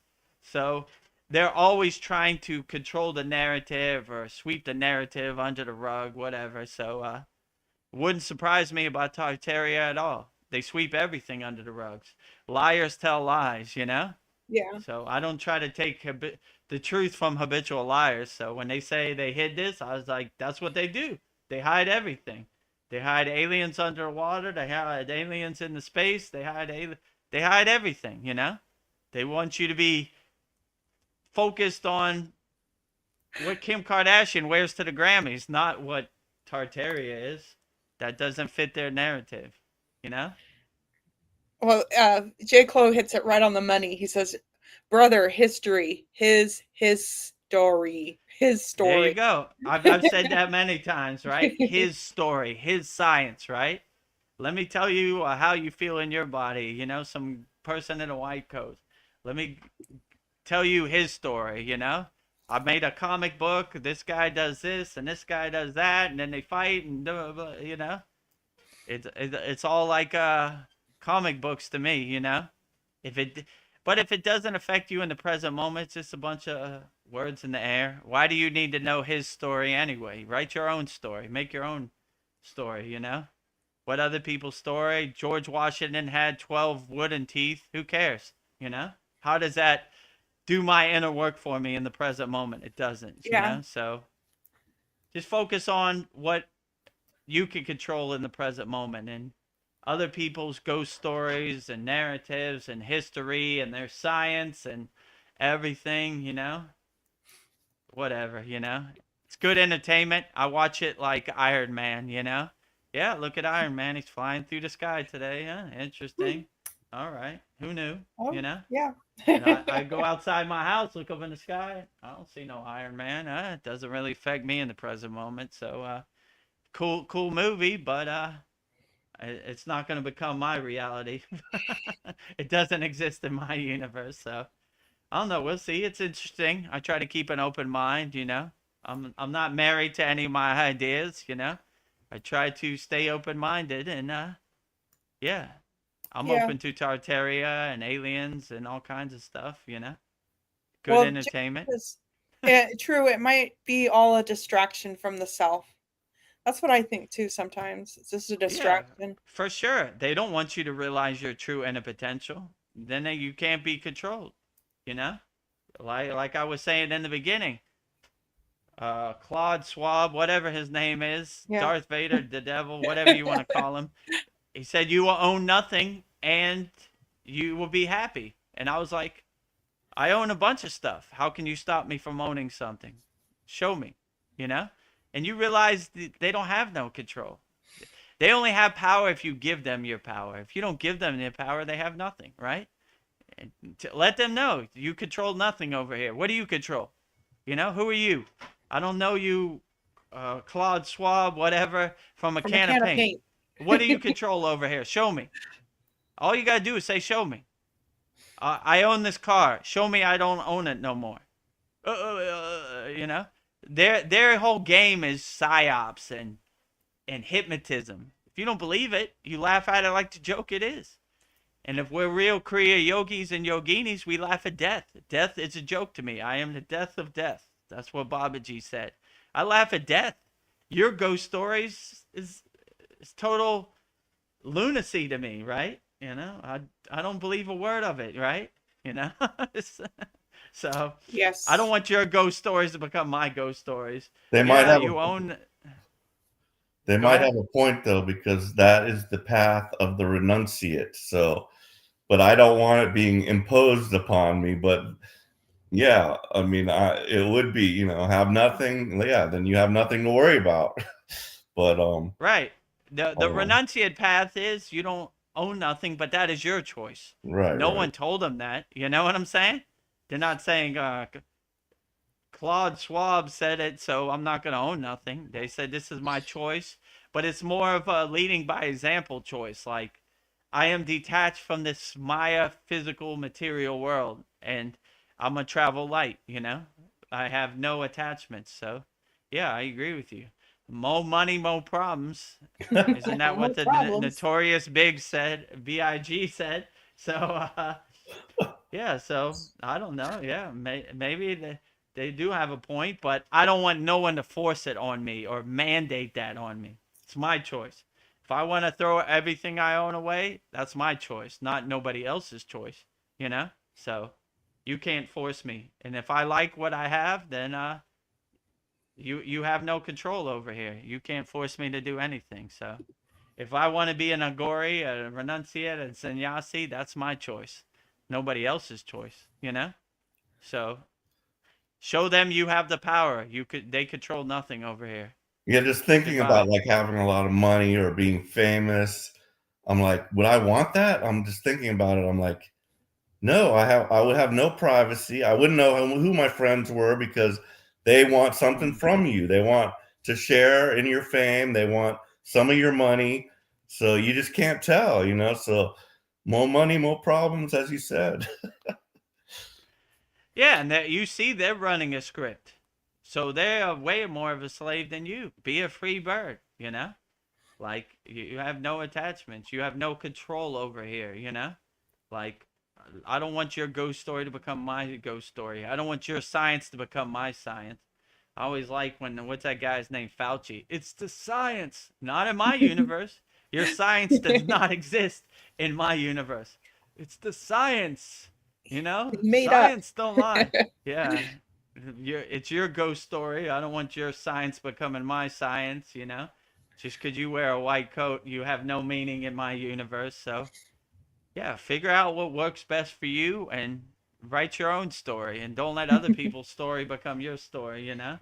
And you begin to see all of it's junk anyway, you know? Most of it's all distractions anyway. Like, yeah, okay, whatever, you know? So, yeah, write your own path. Well, about J. Clo says about renunciating it, renunciating it. Jesus said, "Sell everything and follow me." Huh? I guess he did. Did he? If that worked for you, then if it resonates with you, why not? If it doesn't, if you like having an iPhone, then why not? You know, it depends. There's no right or wrong way. You know, you could be 1 foot in the world and 1 foot out of the world, or you could be 2 feet in the world, or you could be out of the world. There's no right or wrong path. Long as you align yourself with God and help people, you'll be okay. Whether you own something or nothing, you're not attached to it. Like, you know, this is a temporary, fleeting happiness. You know, so if the words of Jesus resonate with you, then sell everything and do it.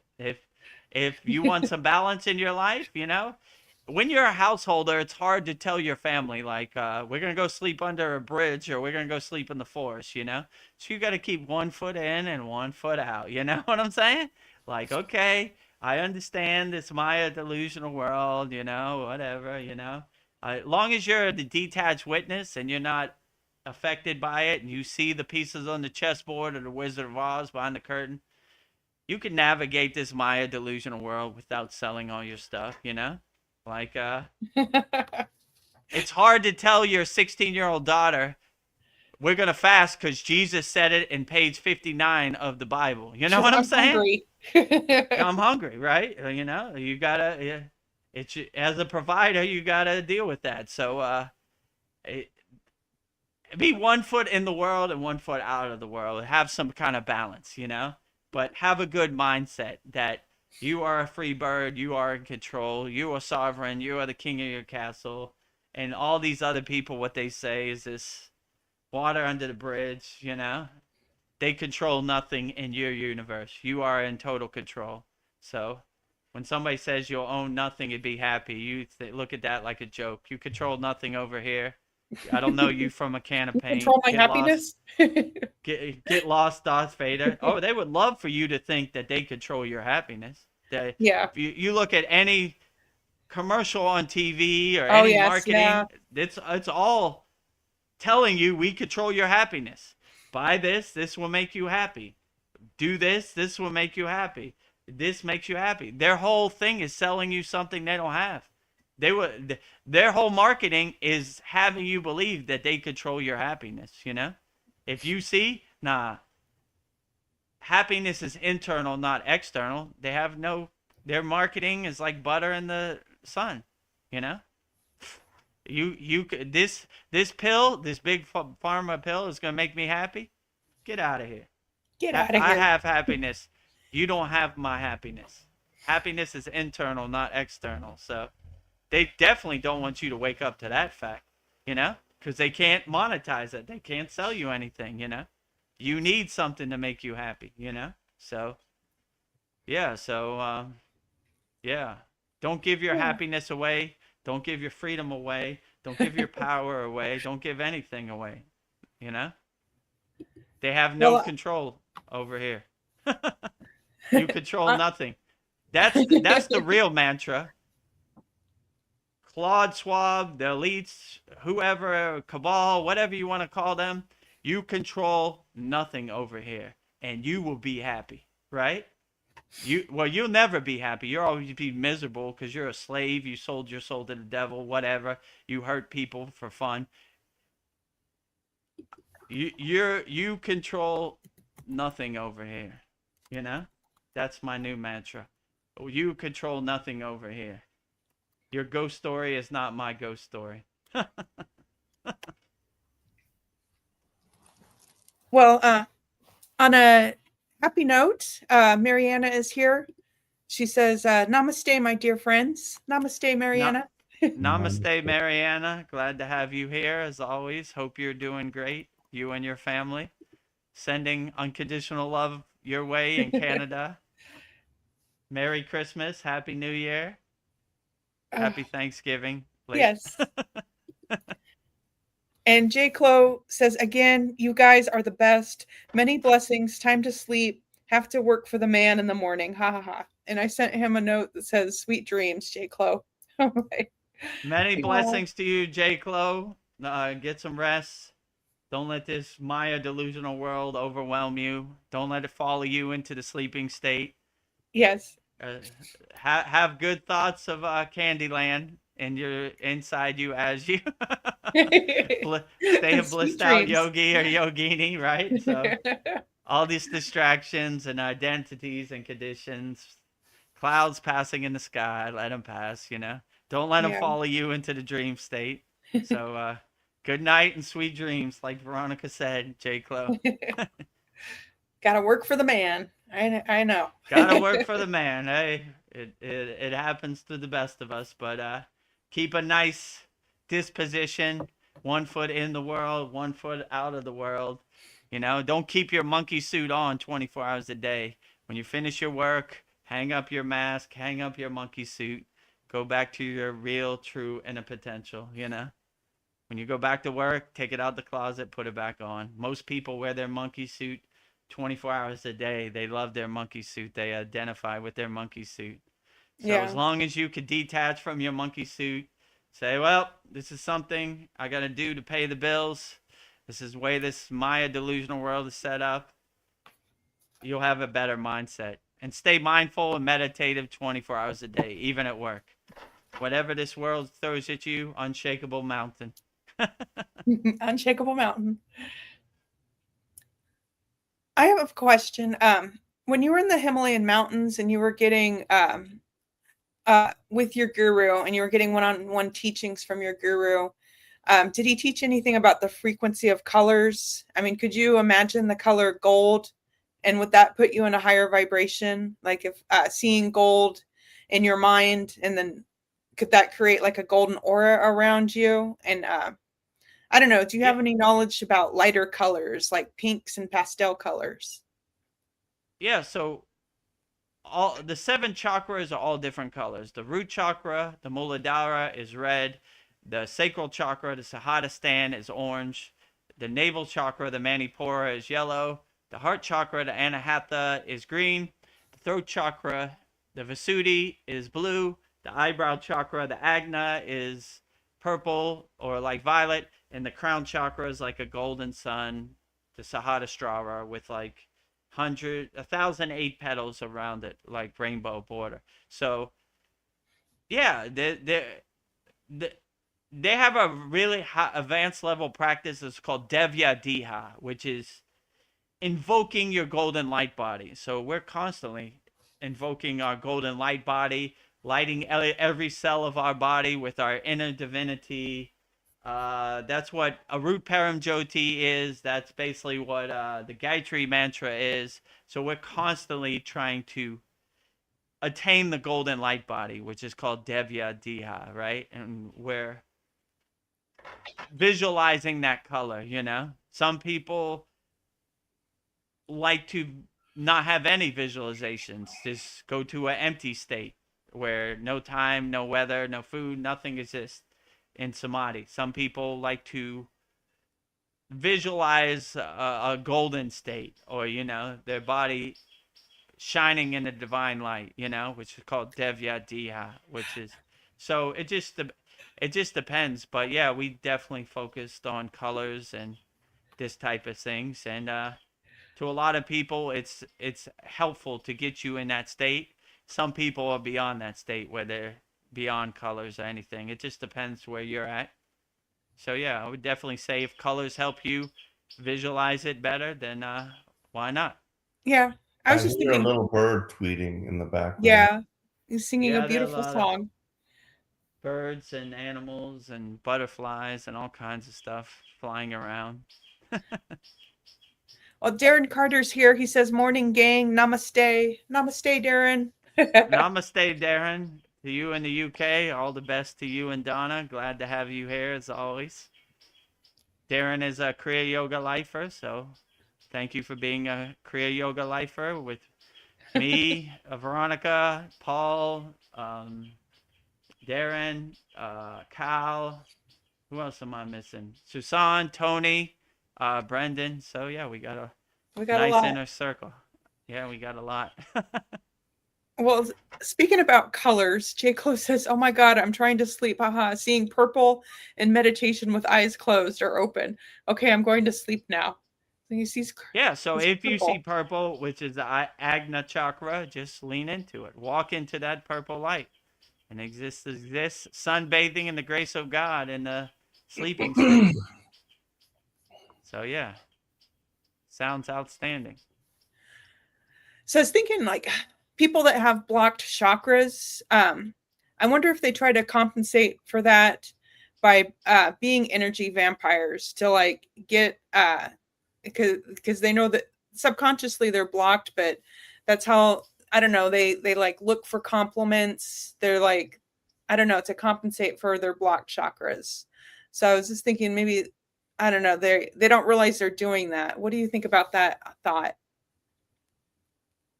Yeah, could be. Like when your chakras are blocked up, then you try to do anything to find bliss and happiness externally instead of internally. So I would think one of our most profound classes in our Kriya Yoga Masterclass is unblocking the seven chakras. Yeah, When it's you my start favorite. unblocking your seven chakras, you start exhausting out all the blockages. I like to think of it as like black smoke coming out of each flower. So, yeah, there are a lot of people out here sleepwalking with their eyes open, you know? If they would just do some basic yogic practices, like if you just go to our free Kriya Yoga school, freekriyayoga.com, and go through our beginner mini course, I think you would have some pretty good tools to help you navigate this world. If you want more advanced tools, then come to the Kriya Yoga Masterclass, you know, kriyayogamasterclass.com. But yeah, once you start unblocking your seven chakras, it's like a breath of fresh air. It's like a release. Like you've been carrying this rock of blockages around and you just let it go and you travel light on your feet. I mean, that was definitely my case. You know, all my chakras were blocked. Everything I could do wrong. My body was just an amusement park. It was just a mess, you know? So it was really like a super breath of fresh air to unblock my seven chakras and let my Susimna Nadi be aligned and centered, you know, and let my Kundalini uncoil and awake, go up my seven chakras and open its hood on my crown chakra. So, yeah, I would definitely say that it's a true breath of fresh air unblocking your seven chakras, and most people don't even know what a chakra is. So they just walk through life sleepwalking with their eyes open, you know? So once you start walking the spiritual path, it's a true blessing, definitely in my case, and you start to see like, this feels good. This makes me happy, happiness is internal, not external. So yeah, I would definitely say, align yourself with your 7 chakras. I mean, even if you want, in our free Kriya Yoga School, we have a class, on blocking the 7 chakras. Yeah. One-time payment. It's very cheap. Take that. Watch it a million times, and until you feel like you have unblocked your 7 chakras. I would definitely recommend that. So, or if you want all the classes, go to our Kriya Yoga Masterclass. But yeah, I definitely would say it's a excellent practice, and in my life, unblocking my 7 chakras, probably one of the most beneficial things I've ever done, for sure. Yeah. J. Clo asks, the chakras unblocked by myself, or can you help? Yeah, I could definitely help you if you need coaching. If you need help, just join the Kriya Yoga Masterclass. Go to KriyaYogaMasterclass.com. Right now, it's half off, $25 per month. It's the lowest price you're gonna get, and I'll basically coach you. If you want to go through it with me, I'll definitely go through it with you and help you get the Bija mantra and the cadence, everything. I try to be available for all of our 82 Kriya Yoga School Masterclass members 24 hours a day. So, yeah, if you want me to unblock your 7 chakras, I could definitely do that for you. Or if you want to do it by yourself, you can. Just go to freekriyayoga.com, go to classroom, and make a one-time purchase, unblocking the 7 chakras. So it's up to you, whichever way works best for you. But as a benefit for all of our Kriya Yoga Masterclass members, I coach them whenever they need coaching. And I'll give you my direct phone number. You call me up, and we can walk through it however you want. J. Clo says thank you. Thank you, J. Clo. I look Oh, forward to seeing you on the inside whenever you're ready. I just realized I'm wearing my 7 chakras t-shirt. So if you Oh, want to open up all your nice. flowers and your Yeah, crown so chakra. go to KriyaYogaShop.com. You could buy that shirt that Veronica Yeah. has right now, of Veronica's divine Yeah. handmade artwork on a shirt, the 7 chakras. So if you Get want to wear your compliments on your 7 chakra chakras. shirt when you unblock your 7 chakras, bonus added benefit. Oh, Paul, how's Yeah. our Darren wants to know, how's our brother Paul doing? How you doing, Paul? Fantastic. I'm blessed out yogi. Outstanding. That's what I like to hear, right? Did you have any more thoughts, Paul? Things you wanted to tell us? Just the Venezuela situation as far as politics, there's a massive fleet there of the US. We want Maduro out, and it's a major drug trafficking and human trafficking hub, and that's why we really want to get rid of them. And China is also there. They've showed up over there because where do the Venezuelans get the fentanyl from? China. So they don't want us to do anything. So it's kind of up in the air what's going to happen over there, but not really worried about it. I think whatever needs to happen will happen. Yeah, and I'm on Facebook, and so I've sworn myself off of politics on Facebook, but like there's a few Trump haters, and like they kept posting, and I was like, I wanted to respond, and then today I just finally had to like say something, but I tried to just put it, and I admitted, like, I don't really know for sure, but I feel like, yeah, Trump is the only one that really can, there was really no other choice, let's just say. But yeah, so I haven't yet received any blowback about that, but I tried to be like as nice and like non-confrontational about it, and just like I just told him, like, look, the strategy is divide and conquer. That's how they do it.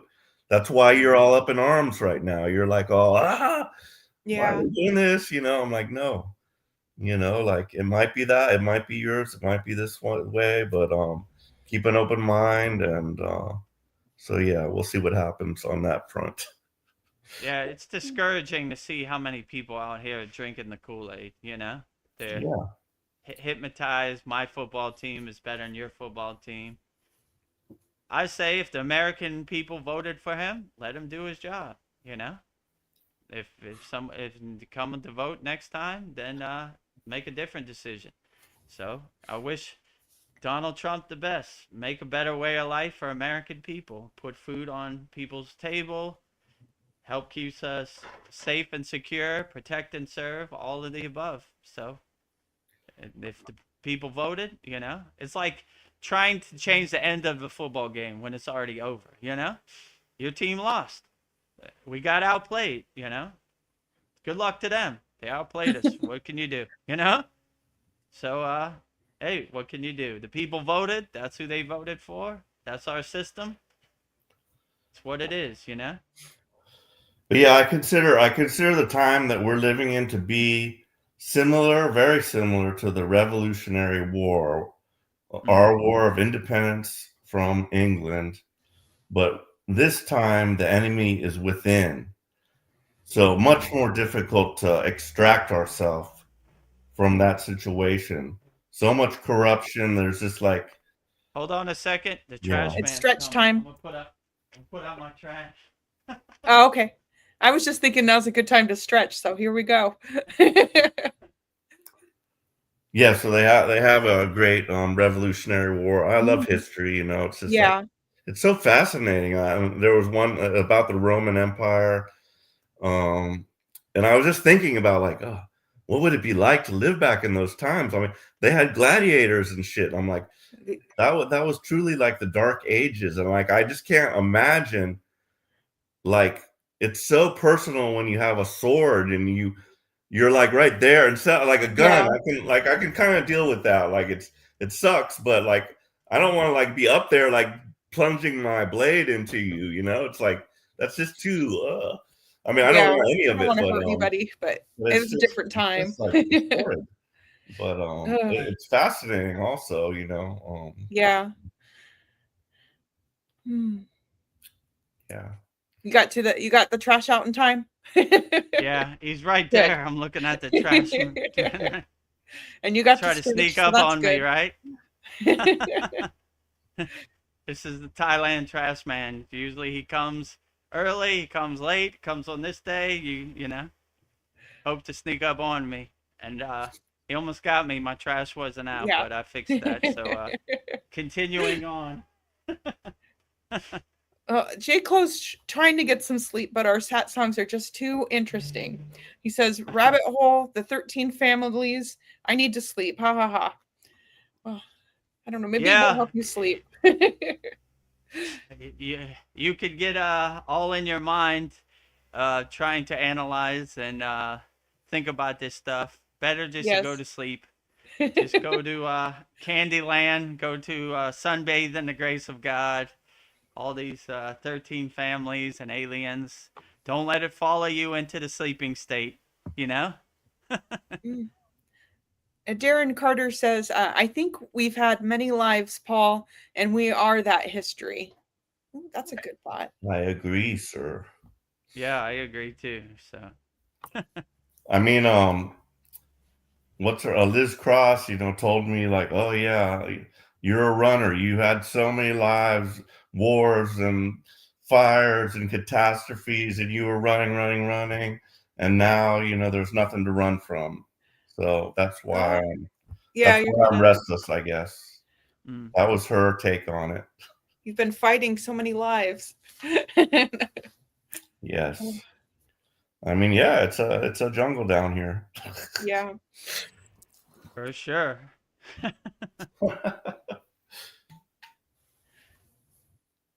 How long have we been on here now? An hour and 58 minutes. Okay. Do you have any good lists, Veronica, for me this week? Yes, I do. All right. Well, let's get to it. The I have, time is now. The 8 Shades of Love. So these are different versions of love. So I'll read them off. The first shade of love is love never dies. Deny it, reject it, pretend it never happened. No matter how bad it ended, some small part of you will always love that person you fell in love with. 2, take no for an answer. There are few greater tortures than unreciprocated love. Walk away when the feeling is not mutual. 3, love giveth, love taketh. Falling in love is surrendering to the possibility that you'll enjoy unparalleled joy or be wrecked. 4, love is like the weather. It fluctuates, it changes day to day, minute to minute. Some days you'll be skipping on rainbows, other days you'll want to dunk their head in the mud or yours. 5, there are different colors of love. The way you love each person will take on its own code, shape, identity that is unique to that person. No two loves are the same. 6, love is everything: joy, sadness, boredom, curiosity, disgust, trust, admiration, anger. You will see all of this in you and the object of your love. Love was never easy. Expect to see the worst of each other in due time. 7, love has strings. It involves doing things you don't want to do to make the other one happy sometimes. And 8, there is selfless love, a form of unconditional love that prioritizes the happiness and well-being of another person without expecting anything in return. Love exists, believe. And those are my 8 shades of love. Okay, so let's go through them all 8. Okay. Number 1, love never dies. Deny it, reject it, pretend it never happened. No matter how bad it ended, some small part of you will always love that person you fell in love with. Yeah, so when you realize that love never dies, then it's energy that can't be destroyed. So always put unconditional love out there as much as possible. Because, like I said before, love is unlimited. It's not 5 beans in your hand, which you should clutch tightly, like clutch your pearls tightly. You should give love as much as you can and be a nuclear power plant of unconditional love, sending love out as much as you can into the universe. Unconditional love. So that energy never dies, and we can never have enough love in this world. There's already too much hate. There's already too much guilt. There's already too much anger. There's already too much judgment. We don't need it. We need more love, right? So always hold up the flag of love as much as you can and love as many people as you can unlimitedly. Like, send that unlimited love out in the world, because there's always a great storehouse and a supply of love. You should just be a nuclear power plant radiating unconditional love, giving as much good energy, as much good love as you can. So never hold your love, give it wholeheartedly as much as you can. And you never know, it could help uplift people in the present moment who need some love, because we can never give enough love. So be a nuclear power plant of unconditional love, radiating love out there, you know? Yeah. Vedagurudev-ism. And even love that person that it ended badly with. Even, love it, Love everybody as much as you can. If they treat you badly, that's their problem, not your problem. Yeah. If you love people unconditionally, then how they respond to you or react to you has no effect on you, you know? I did everything I could. I love it as many people as I could wholeheartedly. How you react to that, that's your karma, not my karma. So, yeah. Even if people treat you badly, love them, don't judge them, you know? Rising tides lift all boats, you know? Maybe your love can be the thing that helps uplift them and helps them self-observe or self-inquire themselves and be a better person. So, you know, be a good example, be a nuclear power plant of unconditional love as much as possible. Did you ever watch Hee Haw when you were Yes. Yeah. You did too? Yes. Yeah, sometimes I was just thinking of they would have like a little skit, then they'd do a song in between it. And I remember one of the songs was, "If it weren't for bad love, I'd have no love at all.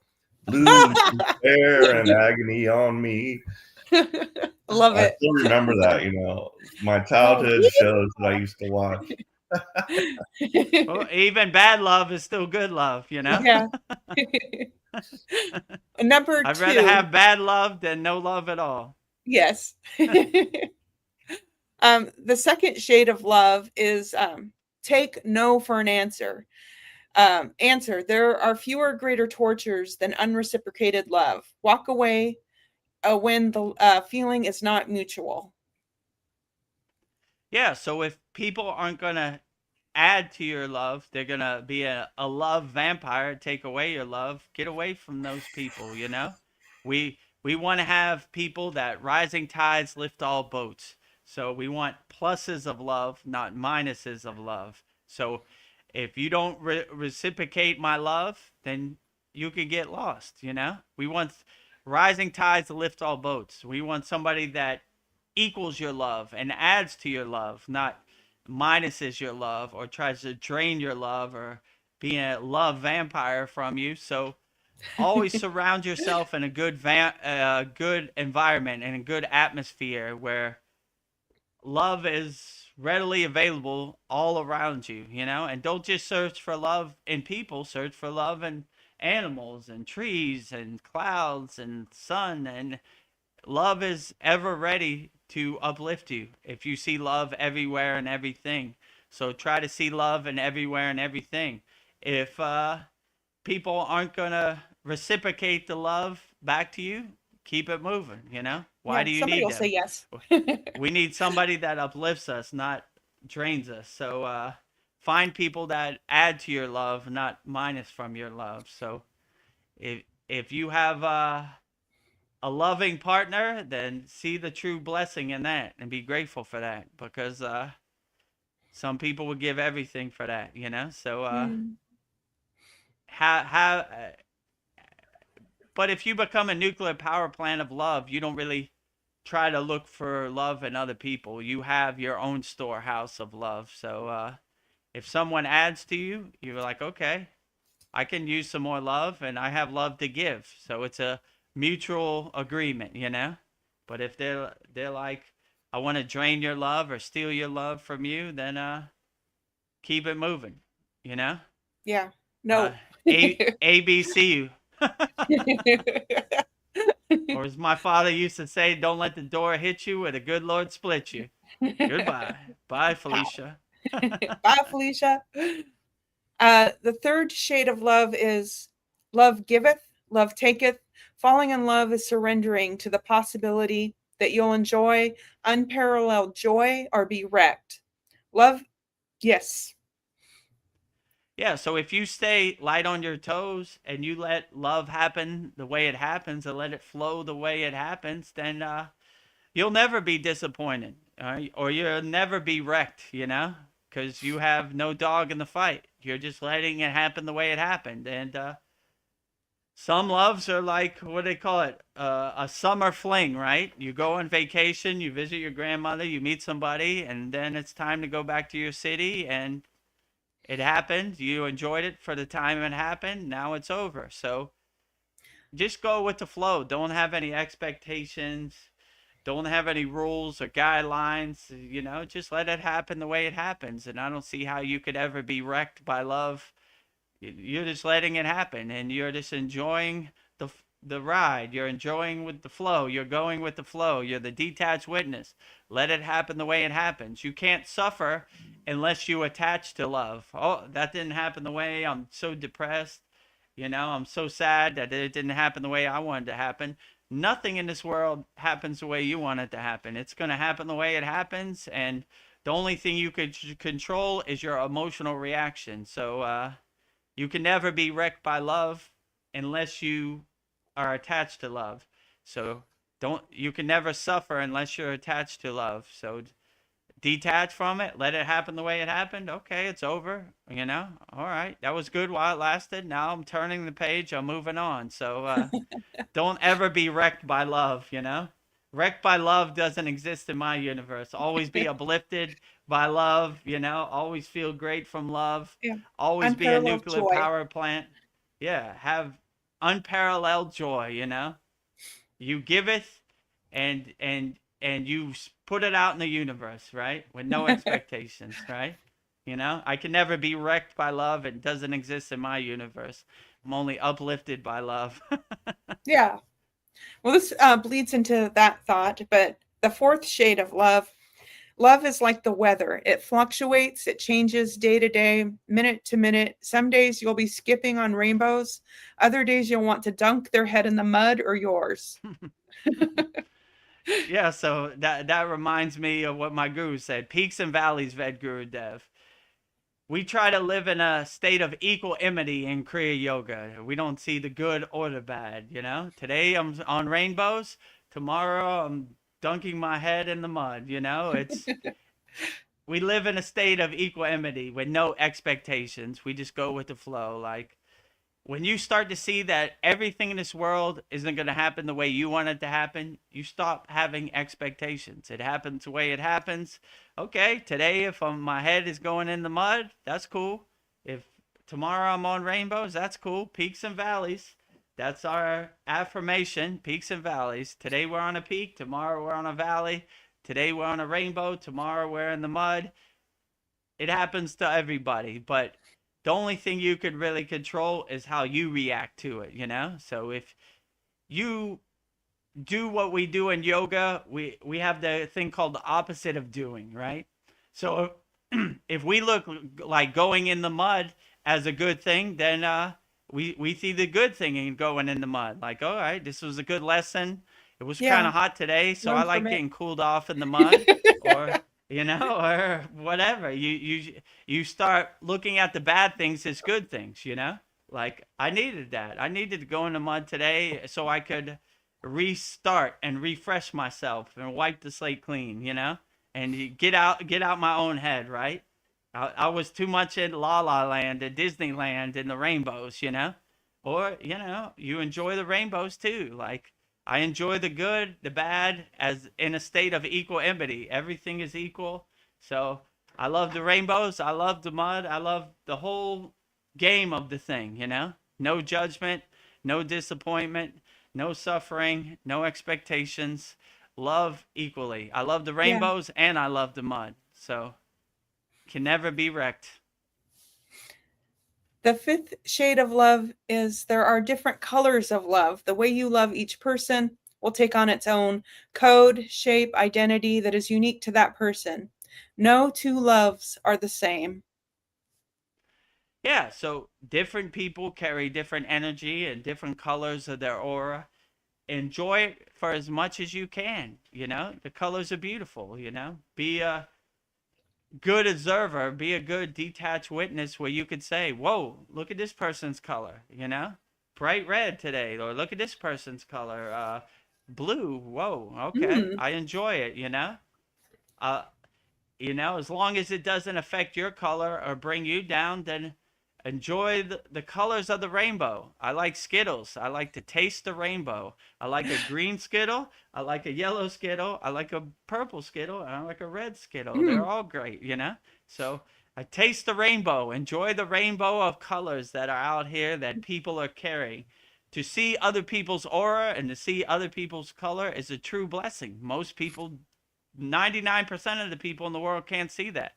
But if you could Mm. see it, enjoy the show for what it is. Like, whoa, look at this. Look at the color of this Mm. person's energy. Look at the color of this person's energy. And it just becomes a super vivid movie of different colors. You're tasting the rainbow, you know, you're enjoying everybody's color. What a beautiful thing that is to see other people's aura and enjoy the rainbow of colors that are out here, you know?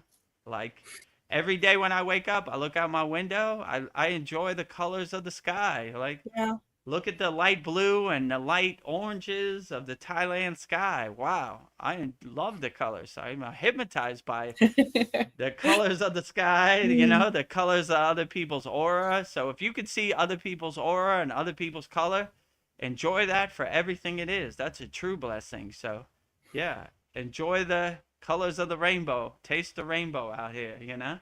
You know, don't be judgmental. Oh, look, you know? It's like having a bag of M&Ms. Oh, I got a green M&M today. Yeah. Whoa, Mm. you know?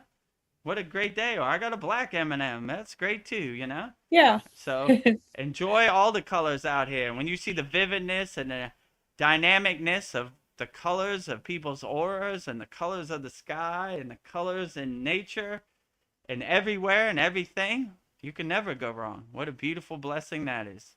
That is beautiful. The sixth shade of love is everything.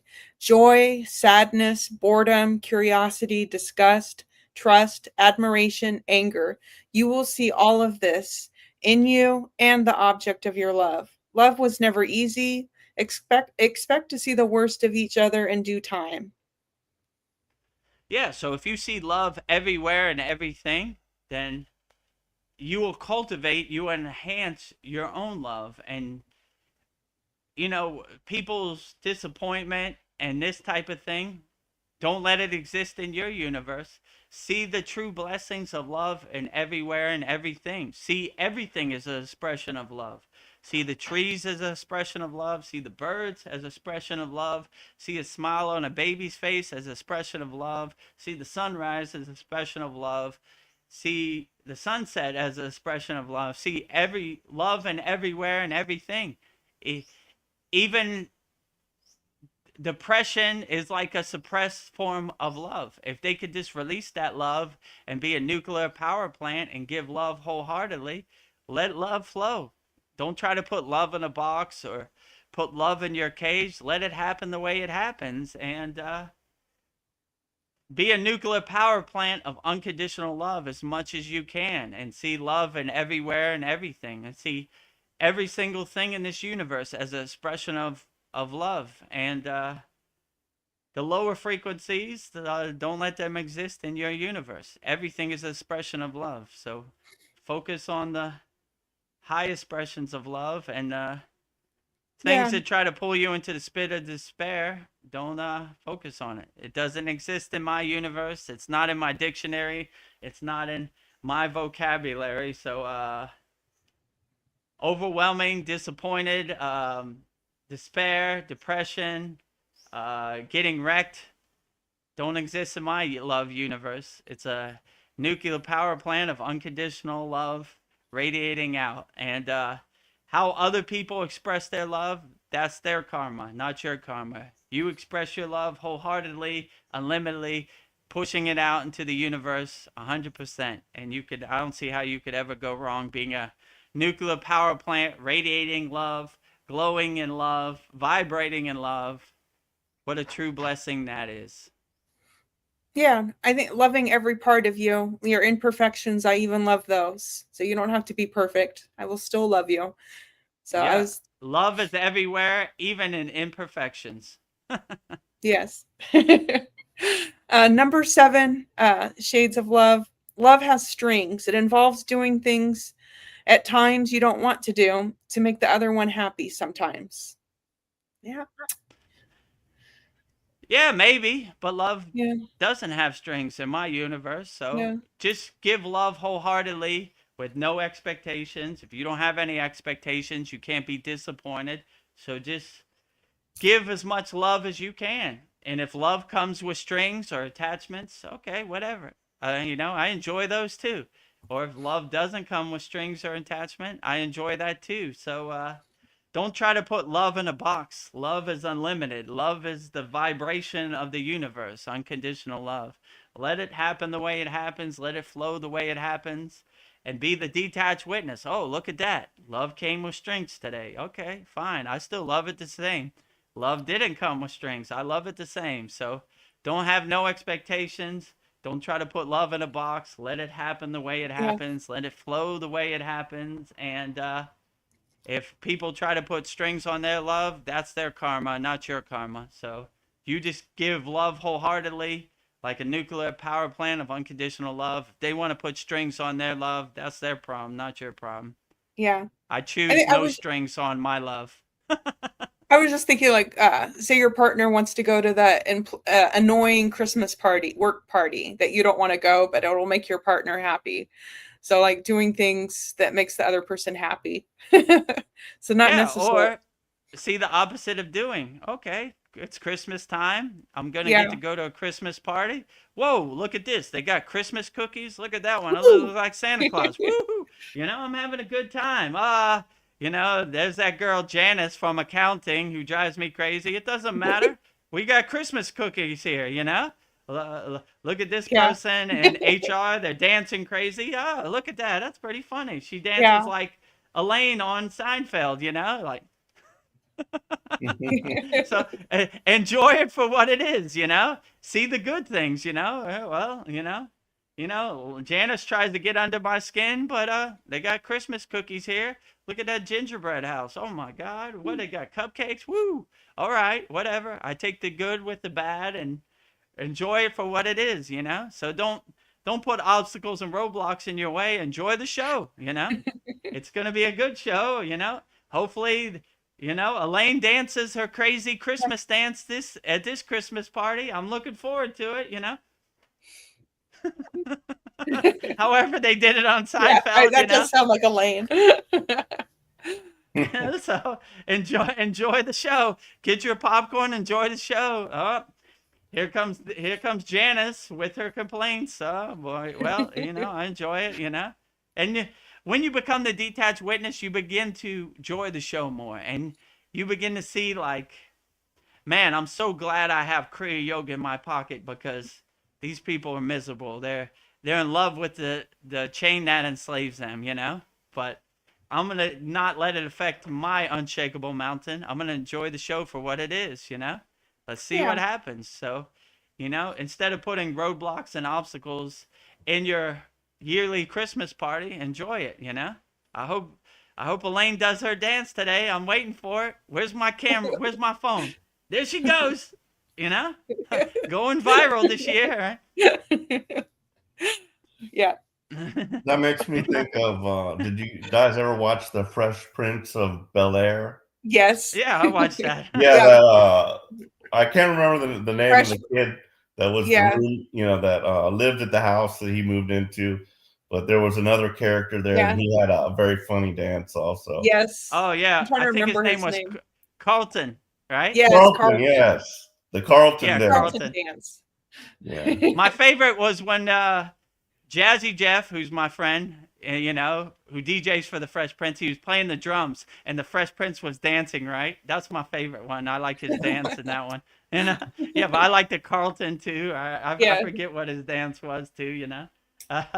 When they had the Christmas party. He got into it though.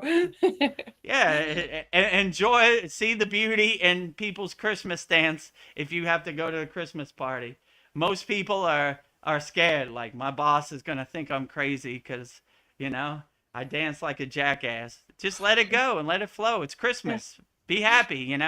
Get your Christmas dance polished off and get it ready to go. Right? DJ, drop it.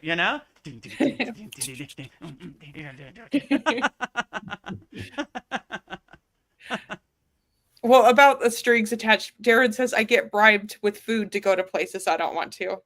Yeah, think about the great food you're eating. That's how they trick you into going somewhere you don't want to go. We got cupcakes. I sure love cupcakes. Okay. All right, I'll put on my clothes and go out there, and Santa Claus is gonna be there. Oh, I love to see Santa Claus once a year. All right, I guess I'll dust off my Christmas sweater and go over there. Well, my final shade of love, the best love, in my opinion, there is selfless love, a form of unconditional love that prioritizes the happiness and well-being of another person without expecting anything in return. Love exists, believe. Yeah, love exists, believe. I like how that sounds. Yeah, so the highest form of yoga or Kriya yoga is called karma yoga, which is selfless service. We give love so selflessly with no expectations, no rewards, no results. We don't want any of that. We just give wholeheartedly, push it out into the universe. So selfless love is the best love. You can never go wrong. Why are you giving so much love? Because it makes me feel good. It uplifts me. When you give love selflessly out into the universe, you can never go wrong.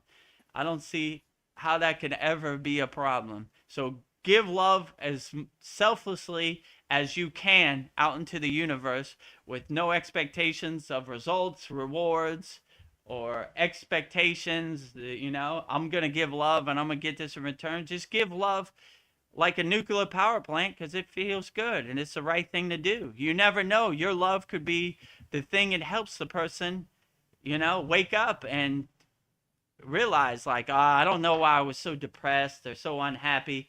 Look at this guy dancing at the Christmas party. Look at Elaine going for it. Oh, man, that's all nothing. That's water under the bridge. Life is pretty good. It's Christmas. It's the season of giving. It's Thanksgiving. We're giving thanks, It's the holiday season. It's a blissful time to be happy. Enjoy your friends, family, children, loved ones. Enjoy life. Life is so grand. Life is so vivid. Life is so dynamic, especially when you become a nuclear power plant of unconditional love. So enjoy life to the fullest. Be a nuclear power plant of unconditional love. Give love selflessly with no expectations for results, rewards. Just give it wholeheartedly, and I don't see how you could ever go wrong. Be a nuclear power plant of unconditional love. And that is the 8 Shades of Love. 8 Shades of Love, words to live by. So that'll definitely be one we put on our YouTube channel. So we have some very profound lists, and we're going to add this one. 8 Shades of Love. So be a nuclear power plant of unconditional love, radiating love, glowing love, vibrating love as much as possible, 24 hours a day, 7 days a week, 365 days a year. Unconditional love, nuclear power plant of love. 8 Shades of Love wrapped up in a nice clean bow, ready to go. Nice. Very beautiful. Well, I'm going to stretch my feet. Yes, stretch it out. How long have we been on here now? 2 hours and 25 minutes. Well, Paul, today you have to go at I like have half an hour, so we can. Okay. We've got a good half hour to talk about wonderful right. things. Put all your questions in the YouTube chat so we can get to it. Well, Paul, Darren says, this one says Paul is killing it. LOL. Paul streams of consciousness.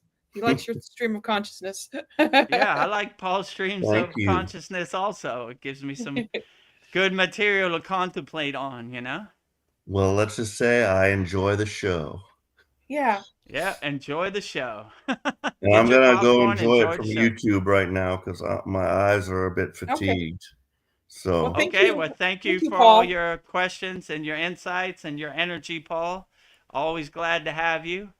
Happy Thanksgiving, Merry Christmas, and Happy New Year. And I'll see you on our Saturday class, our 90-second class. 3 new techniques this week, so should be a good one. And when's the next Yagna coming up? Tomorrow. Oh, tomorrow. Oh, okay. December 4th. Glad you said that, because I probably would have missed it. Yeah, send in your requests if you want to change your December 2025 Yagna request.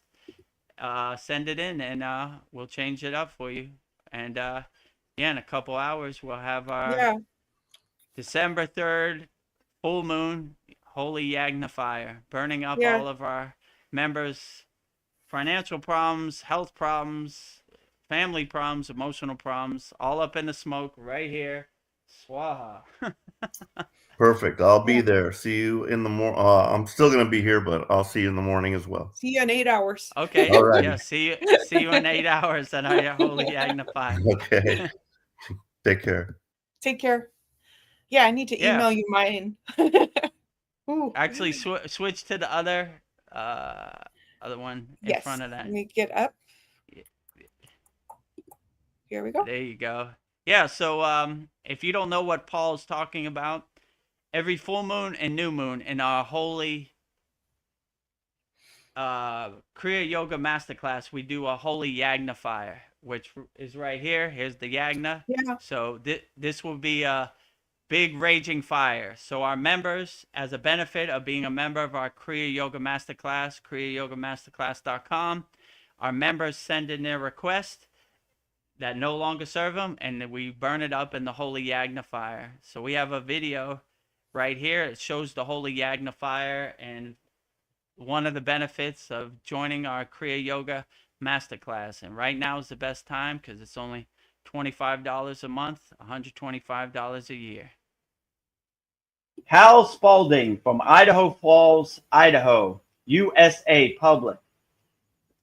With much appreciation and thanks to the divine science of Kriya Yoga, please continue to release all toxins and energies not aligning with my true bliss and harmony of unity consciousness. Move beyond all Maya ego identity. Please help put synchronicity with divine timing in our path to help others as a reflection of each other. Please help the Kriya Yoga School and Vedagurudev and all the Kriya Yoga family to feel the divine inner true bliss and blessings, helping us daily in our lives from the divine science of Kriya Yoga to overcome all Maya delusion and that true inner harmony and bliss. We are truly the eternal presence beyond all words and mind separation consciousness. Help us all self-realize to the true capacity, all as we are. This inseparable true union, we are overcoming the individualized to seeing the true entire wholeness as the entire ocean in a drop with no real isolated separate waves divided against the wholeness. It is truly pure bliss and silence. So be it, it is done. So be it, it is done. So be it, it is done. Om Kriya Babaji Namo. Om Shanti Shanti Shanti. Om Namaskar. Peace and blessings to the eternal truth and bliss that Kriya Yoga unfolds in our divine inner light. We truly can manifest within. Thank you for all the gifts of Kriya Yoga. Thank you for Babaji guiding the way and Vedagurudev for delivering the mail beyond the call of duty. May we all be blessed with that inner true lasting light, lit to shine and help us as one. Much gratitude to all as the divine in the divine, as that inseparable greater wholeness we truly are. Jai Babaji. Burning all Cal Spalding's problems in the holy yagna fire. Jyoti, Jyoti, Jyoti Soyam, Jyoti, Jyoti, Jyoti Param. Swaha. Swaha. Swaha. So you are, as a benefit of being a member of our Kriya Yoga Masterclass, all of our members email me and they send in their request. And then I burn it up in the holy yagna fire, as you saw, like I did for one of our greatest members, our lifer, Cal. Our greatest member. So if you want that done for you, it's an excellent time to join our Kriya Yoga Masterclass. $25 a month. Your price will never go up as long as you stay, and $125 a year. And if you want lifetime membership for $200, email me at vedagurudev@gmail.com. Vedagurudev with no A. VED, no A, GURUDEV @gmail.com. And I'll set you up, and you will join all of our lifer members, which is a beautiful thing. And you will never have to worry about seeing a payment on your credit card again. You'll be locked in to the Kriya Yoga tradition for life. So what a beautiful thing that is. And it's right there, right? Yes. It took me a minute to find it. Or tomorrow. Oh, it's okay. Yeah, so if you email me at that email address if you want the lifetime membership, if you want the monthly membership, or you want the yearly membership, you could just go to KriyaYogaMasterclass.com. So this is a special one, the lifetime membership. So you have to email me directly and I'll set you up, I'll have to walk you through the process. But the other ones, you could just go straight through school. It's easy. So give the gift of transformation, the gift that keeps on giving forever, the gift of Kriya Yoga. The divine science of Kriya Yoga. Here's a yes, Darren, you are right on. Darren says, I did class number 1 yesterday. It tickled me to see how far the production has come. Yes, we've come Oh a long yeah, way. absolutely. Class 1, I had no light. I was sitting on the floor. I had no clue what was going on, right? So, and you could see class 1, we're like, well, I don't know what's going to happen, but we'll just try it out, Yes, you'd get yelled at by Chad. Mike. Oh, Mike, oh sorry. yeah, Mike, pull your microphone closer, yeah. So, yeah, we've come a long way at our Kriya Yoga School in the year and 9 months, so what a beautiful transition. Yeah, Darren, if you're starting on class 1, it might take you a couple months, but I would just go to the PDF notes, download it, see which techniques resonate with you, and then skip to that part. That would probably get you faster, because this week's going to be our 92nd class, so Yeah. it's a lot of hours of classes to go through. But yeah, we've come a very long way. I'm pretty proud. Yeah, at our 1 year anniversary, we went back down memory lane and looked at the first class, which was pretty funny for me. So yeah, a long way, right? It was dark, you could barely see Yeah. it. It's kind of grainy. So yeah, we've upgraded. We learned from our mistakes.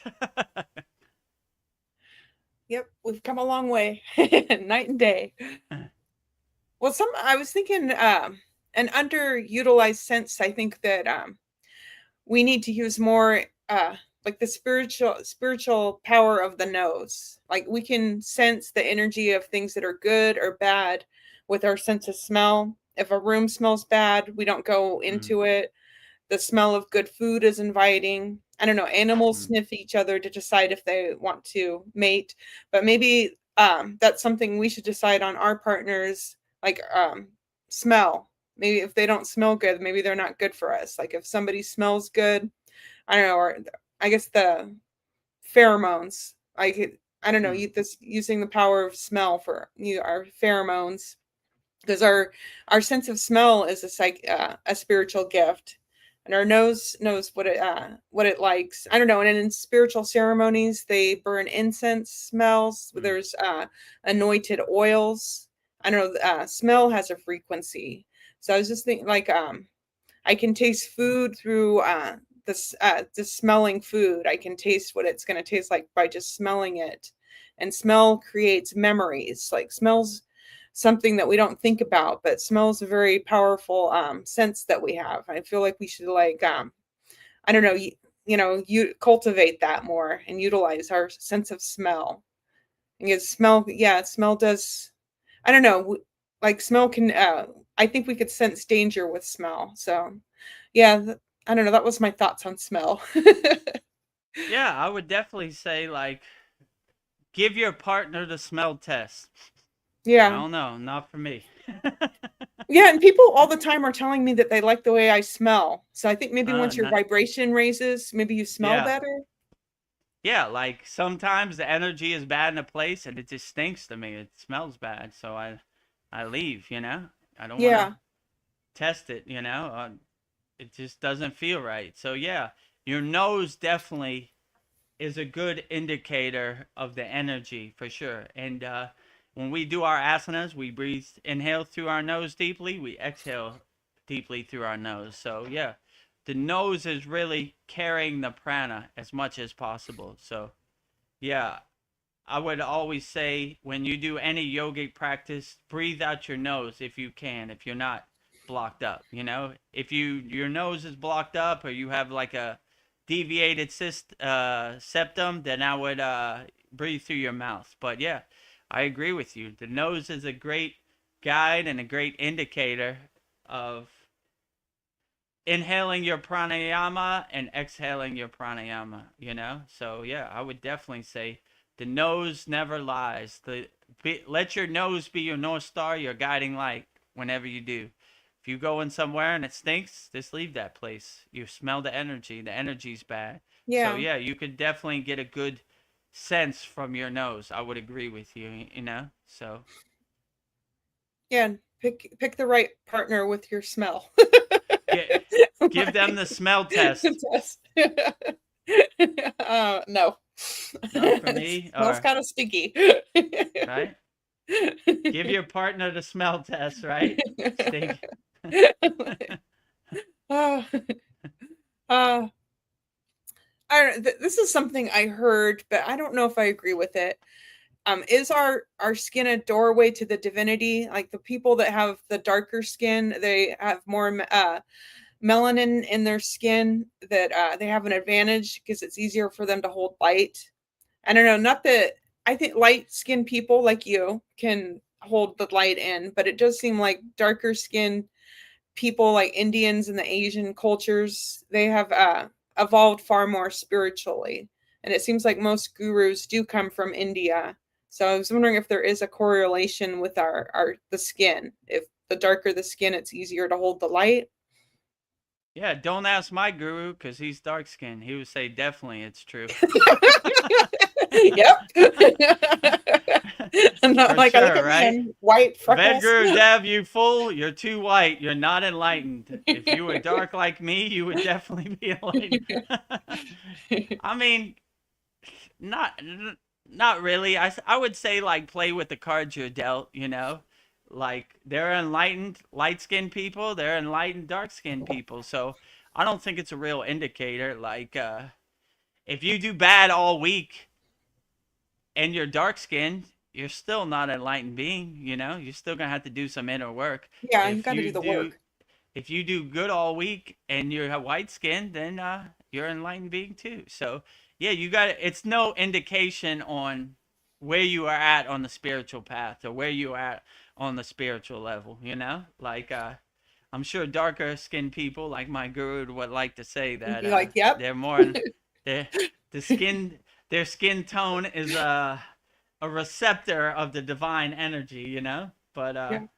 in my perception, it's no indicator of where you're at on the spiritual path. You know, it's more what is your inner energy, right? If you help people, you love people, you do good, then it doesn't really matter what color your skin is. You know, it makes no difference. You know, I doubt Yeah. when you ascend, they're gonna ask you what color is your skin.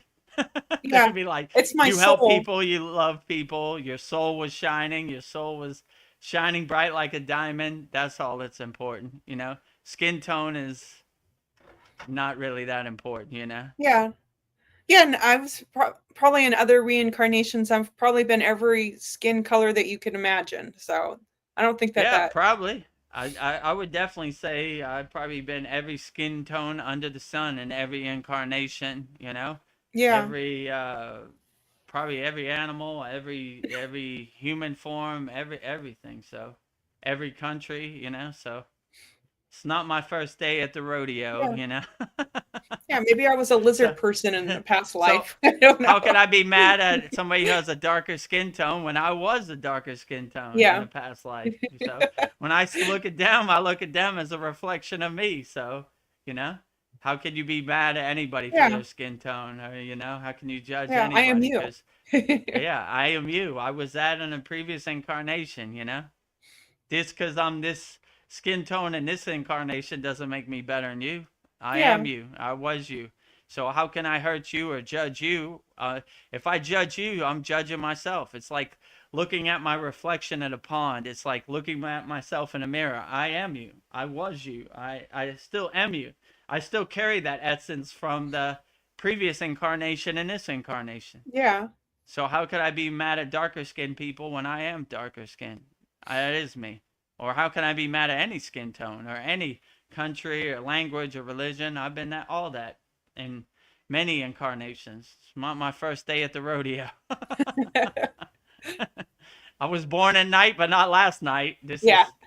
I have a inclination. It's taken me along many different bumps and roadblocks and, you know, everything to get to this point. So, you know, I enjoy it all. I've seen it from all perspectives. Yeah.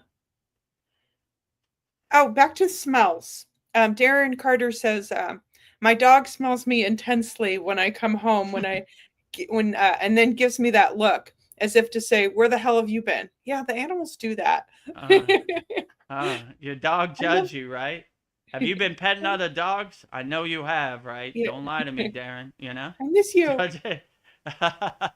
Where have you been? You know, it's 6 p.m. You usually come home at 5:30. You're late. You know Yeah. what? Wagging his tail and sniffing you. I miss you, I Dad. yeah, so yeah, dogs do have an intense smelling capability, an intense smelling sense, right? You know? So yeah. Yeah. Well, take it from a dog. They know what they're talking about, right?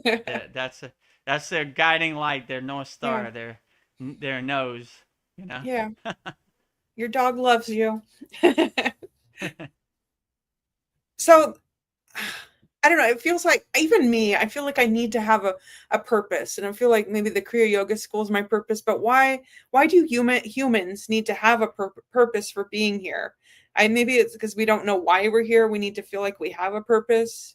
Do we need to feel like we're useful? And how do we discover our purpose? Or do we even need a purpose? Should we just do the best we can with the cards we're given in life? I don't know, purpose. I mean, from my perspective, I would just play with the cards I'm dealt. You know, I wouldn't have no expectations. I would just let it happen the way it happens, you know. Most people try to overthink their purpose, like, what am I here for? What is this? At this point on my spiritual path, I just let it happen the way it happens, you know, like, okay, we're doing the Kriya Yoga School. Great. All right. We're doing a Kriya Yoga shop. All right. We're monetized on YouTube. Okay, great. Let's see where Yeah. it takes us.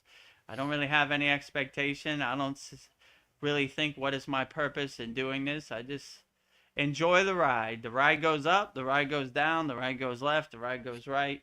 You know, I just enjoy it for what it is. So, purpose, I don't I kind of put it in the box with karma. I never really think about it too much. I just do what I do. Makes Yeah. me feel good, and wherever it takes me, that's where it takes me. And well, I like what you said. I'm playing with the cards I'm dealt. Okay, this is where I'm at. I'm not gonna overthink it. I'll just do the best I can and to have no regrets. You know, it takes me where it takes me, and that's kind of how I live my life. I don't know where Kriya Yoga is taking me. I just go with the flow. Babaji's driving the car. I'm just witnessing him drive me around. You know, never even asked Babaji what is my purpose. You know, I just stay ready so I don't have to get ready. So Yeah. see where it takes me, and I kind of just surrender to the path and let it happen the way it happens, and don't try to be light on my toes. Pivot, change course, change direction, whatever happens, you know, on a dime if happens. Oh, today there's three-eye atlas in the sky. We're gonna have to go to plan B. Wasn't expecting this, but the world is uncertain. It never really happens the way I want it to happen. So stay adjustable, adjust accordingly, stay light on your toes, and what your purpose is today might not be your purpose tomorrow. It's ever changing. It's never certain. Yeah, it is. So don't get attached to one purpose, because I like when they say in yoga, we wake up a brand new soul. We go through that day and we destroy our soul and wake up brand new. So every morning, wipe the slate clean. Today is a new day. Today is different from the other day. So your purpose yesterday might not be your purpose today. So stay light on your toes and adjust accordingly with your purpose, you know, because who knows what it is. And I used to try to make sense of what my purpose was on the Kriya Yoga path. What should I do? Where am I going? Why am Yeah. I practicing Kriya Yoga? These just started putting obstacles and resistance and thoughts and activating my monkey mind. Now I just surrender to the path. Okay. I wake up with a big smile on my face. How's Babaji going to surprise me today? I know he never disappoints. What is my purpose? I don't know, but it'll be revealed to me sometime in this day, and it'll probably change tomorrow and the next day and the next month and the next year and, you know, next reincarnation. So just stay light on your toes, you Yeah. know. Your purpose today might not be your purpose tomorrow. So just adjust accordingly, you know, because who knows what your purpose is, you know. Yeah. It changes day to day. You gotta get ready to be ready. I don't know what I'm getting ready Stay for. ready so you don't have to get ready. Oh, Paul says we're Isbies. We exist just to be. Huh. We Yeah, exist just to be. I agree with Paul too. We just exist in a state of being, and that is a profound yogic mindset. I'm just being today. Our brother practiced being. Is just being. I don't know Yeah. where it's gonna take it. I don't know what my purpose is gonna be. I'm just existing. I'm just being in the present moment, enjoying it with a big smile on my face, and see where it takes me or where it doesn't take me. No expectations. Just going with the flow. I don't know. If we learn to access our higher frequencies, can we channel our natural abilities by learning to quiet our minds through breath and sound? Can we recreate our reality? Can we like literally rewrite our DNA?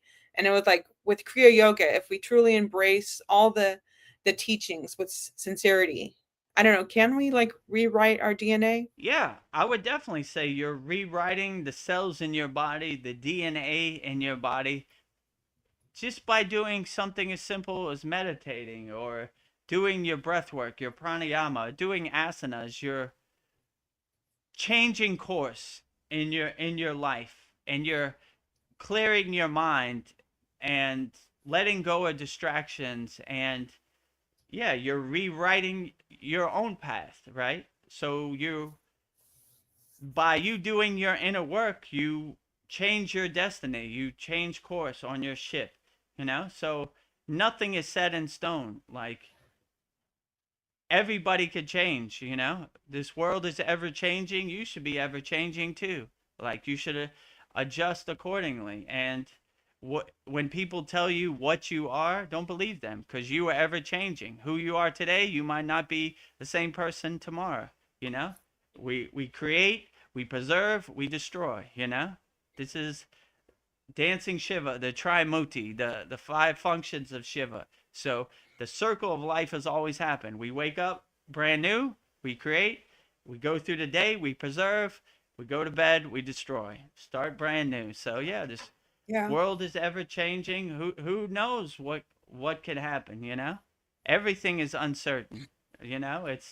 It's not written in the stars. It could be changed. So you could always change, no matter what you did in your previous life before you got on the spiritual path. You could adjust accordingly. See that that's not the way. I'm a perfect example. I treated my body like an amusement park. I was attached to my ego self. I thought my car defined me, my bank account defined me. I realized none of that is true. When you ascend, I highly doubt this is going to be somebody with a clipboard saying, Vedagurudev, you drove a Mercedes. You are now allowed into the pearly gates. I think they would say, Vedagurudev, you've helped millions of people. Come on in. Come on in. You got the message, right? You understood the mission. So that's my perception. I could be wrong, but I like to have that visualization in that sense. So yeah, I would just say, stay light on your toes, adjust accordingly, pivot, change course, change direction, because everything is uncertain in this life. Your purpose today might not be your purpose tomorrow, and so on and so forth. You wake up, you create, you go through the day, you preserve, you go to bed, you destroy. Start off brand new. So who you were yesterday might not be the person you are today. Who you are today might not be the person you are in the next month. Who you are in the next month might be the person you're in the next year. And who you are in this lifetime might not be the person you are in the next lifetime. So enjoy it with a big smile on your face. I wake up every day. How is Baba G going to surprise me today? And he never disappoints. So that's always my perspective. Perspective. I have somebody new. Taylor Allen says sometimes a frog has to swim. Yeah, sometimes it's done hopping. It needs to swim. Yeah, I agree with you. A frog needs to swim. It needs to hop. It needs to do everything. So yeah, let your frog swim around. Don't try to put your frog in a box. Let it swim around. Let it wander. When we were in the Himalayan mountains, I didn't even know where we were going most of the time. We were just wandering. We were walking around. Where are we going? We don't got no plans. We just walk around. Let your frog swim wherever it wants to go. Let it go over there. Let it go over there. You know, no rules, no guardrails, no expectations. Let it swim around. So, yeah, when we walked in the Himalayan mountains, I didn't even know where we were going most of the time. You know, walking around, see where it takes us. Let your frog swim. You know. Paul says, infinite possibilities. You've been a rock and already a master internal. Yeah. Yeah, absolutely. This when you have an open mind, you see there are infinite, unlimited potential in this lifetime. So why put guardrails up on you or walls or roadblocks? Let it happen the way it happens, you know? And this is a true blessing. So yeah, that's my perspective. I just let it happen. I don't overthink it. I don't really think about purpose or karma. I just say, all right, well, see what happens today. And no expectations, you know. Babaji's driving the car. I'm just watching him drive me around. Let's see where he drives me to today. It's definitely going to be a venture, that's for sure. Never disappoints, Babaji. Always a venture. Well, I'm going to give you some rapid fire questions before we go because I got to wrap this up. But I've got some questions for you before we go. Why does the act of doing spiritual practices like performing physical postures, the breath work, the meditation, the counting the mantras on your mala beads, chanting mantras throughout the day deepen your spiritual awareness and help you attain a higher level of consciousness? I don't know, allowing the person to see reality beyond ego, greed, anger, and control. How is that possible? This is a rapid fire question? Like you want me to answer No, it this is shortly? a slow down question. That one How was much time stupid. do we have? We got 15 minutes. Okay. I read the So wrong one. oh, it's okay. Do you want me to answer this one, or you want to go to the Yeah, rapid fire go ahead. questions? No, go ahead and answer that one. So basically, the five folds of Kriya Yoga that we do asanas, we do pranayama, we do meditation, dhyana, we do bhakti, we do mantra japa. So these basically help center you and align you and get you into the proper state. And they all kind of stack on top of each other. We do the asanas, the physical postures to support the physical body, right? Once our physical body is supported and calmed down in a relaxed state, then we could do the breath work, the pranayama, which is basically breathing from the root chakra to the crown chakra, bringing our breath up through Kriya Kundalini Pranayama, through a Susimna Nadi, with other practice like Kechari Mudra, Ujjayi breath. And it really helps center ourselves. We align ourselves in the breath. Then once our breath is calm and stilled, then we master the mind in meditation. So hopefully by that time we have let go of all thoughts and they don't follow us into our meditation. That's how we have a dynamic meditation. If we do have thoughts or distractions still, then we have a practice of suddhi, which is basically detaching, let go, cleaning our house so we could have a perfectly clean house, to have tea inside us as us with God, you know. So we're mastering our mind in meditation. Mantra japa, we focus on the bija, the sound syllables of each mantra. It really helps us align ourselves. My guru used to say it's like walking a tightrope over the Himalaya mountains. We're aware of the height below, but we align ourselves focusing on the tightrope. So we focus our bindu, our sankalpa, our intention wholeheartedly on the tightrope. So that's what mantra japa does. We don't have time for any distractions from the external Maya delusional world because we're focused on every raksha bead and laser focus on the mantra, calling God's direct phone number. And bhakti, which is basically kirtans, singing songs to God, it helps align you and resonates the cells in your body with inner divinity, you know. So it really helps you get to a higher state by calling God's name, let's say. So yeah, that's what I would say is the five folds of Kriya Yoga. It really helps get you there. And if I could do it, then you definitely could do it, because If Babaji believes in me, then he'll definitely believe in you, because I was 100% lost in the sauce and the NPC and the ego self, whatever you want to call it. So it's readily available for everybody. You just got to do the inner work, which when you do it the right way, it becomes a blissful, happy experience anyway. So I miss my meditation cushion. I look for the opportunity to do my mantra japa on my Raksha beads or on my fingers. If you can't do it on your, you don't have Raksha beads, you just do it on your finger. So if you go to our YouTube channel at Vedagurudev, youtube.com/at Vedagurudev, we have a playlist called Mantra Monday, and Veronica is showing you how to do it on your hands, right? So you count mantras on your hand. You don't really need Raksha beads unless you have them. So yeah, it's readily available for everybody, and I encourage everybody to do it. If money is a barrier for you, I know this holiday season could be overwhelming. Just go to our free Kriya Yoga school, freekriyayoga.com, join our group, click on the classroom tab. There's some beginner courses to help get you started, give you a step-by-step framework to start practicing Kriya Yoga. So that is a beautiful thing. So yeah, I implore anybody to research Kriya Yoga and practice it. It definitely helped a big dummy like me, so it could definitely help you way more than me. So freekriyayoga.com, Kriya Yoga Masterclass.com, youtube.com/@Vedagurudev, KriyaYogaShop.com. Many options here at the Kriya Yoga School. Choose which one best works for you. We got something for everybody. A thought just popped in my head. Those are ways to like release negative energy. Is there any other ways to like release negative energy with Kriya Yoga?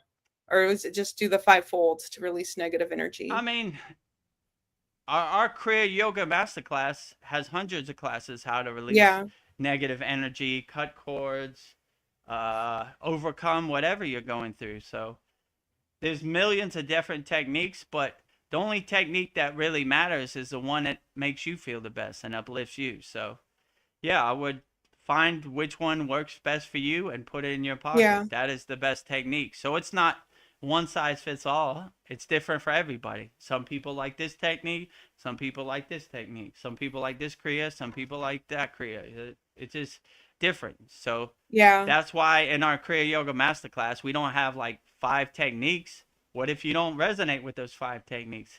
We have 500 techniques. You got to resonate with something, you know. You'll find something. You'll find something, and you know, if you go to the free Kriya Yoga School and those 7 beginner mini course techniques don't resonate with you, we have hundreds up here at the Kriya Yoga Masterclass, and I'll answer all your questions too and coach you through it. So we try to have something for everybody, you know. So Kriya Yoga is readily available for everybody. So yeah, I would just say find a technique that works best for you, and that is always the best technique. Well, Darren Carter says, thanks, Dev. Thanks, Veronica. Thanks to you all. Stay bright. Gonna take this body to work. Okay, well, have a great day at work, Darren. Stay bright-eyed and bushy-tailed in the UK, and have a great day. Yeah. Appreciate you always.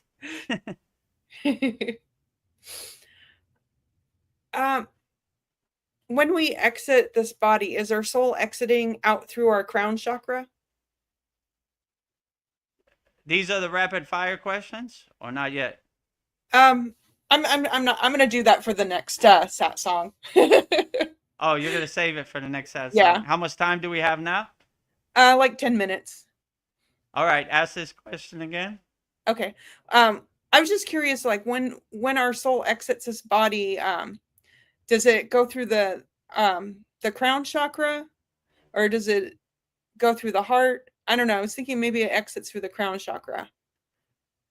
I mean, this too could be different for other people. In my perception, in our parampara, in our lineage, we would say we open the gates of our crown and we exit through the crown. So that's why we're always bringing our energy up. So when it's time to go into Mahasamadhi and make the divine exit, the gracious exit, you know, graceful exit out the body, in Mahasamadhi, then we would exit through the crown. So basically, the way it was portrayed to me is you open your crown chakra, the gates of your crown, the pillar of light comes up, and you descend through the pillar of light.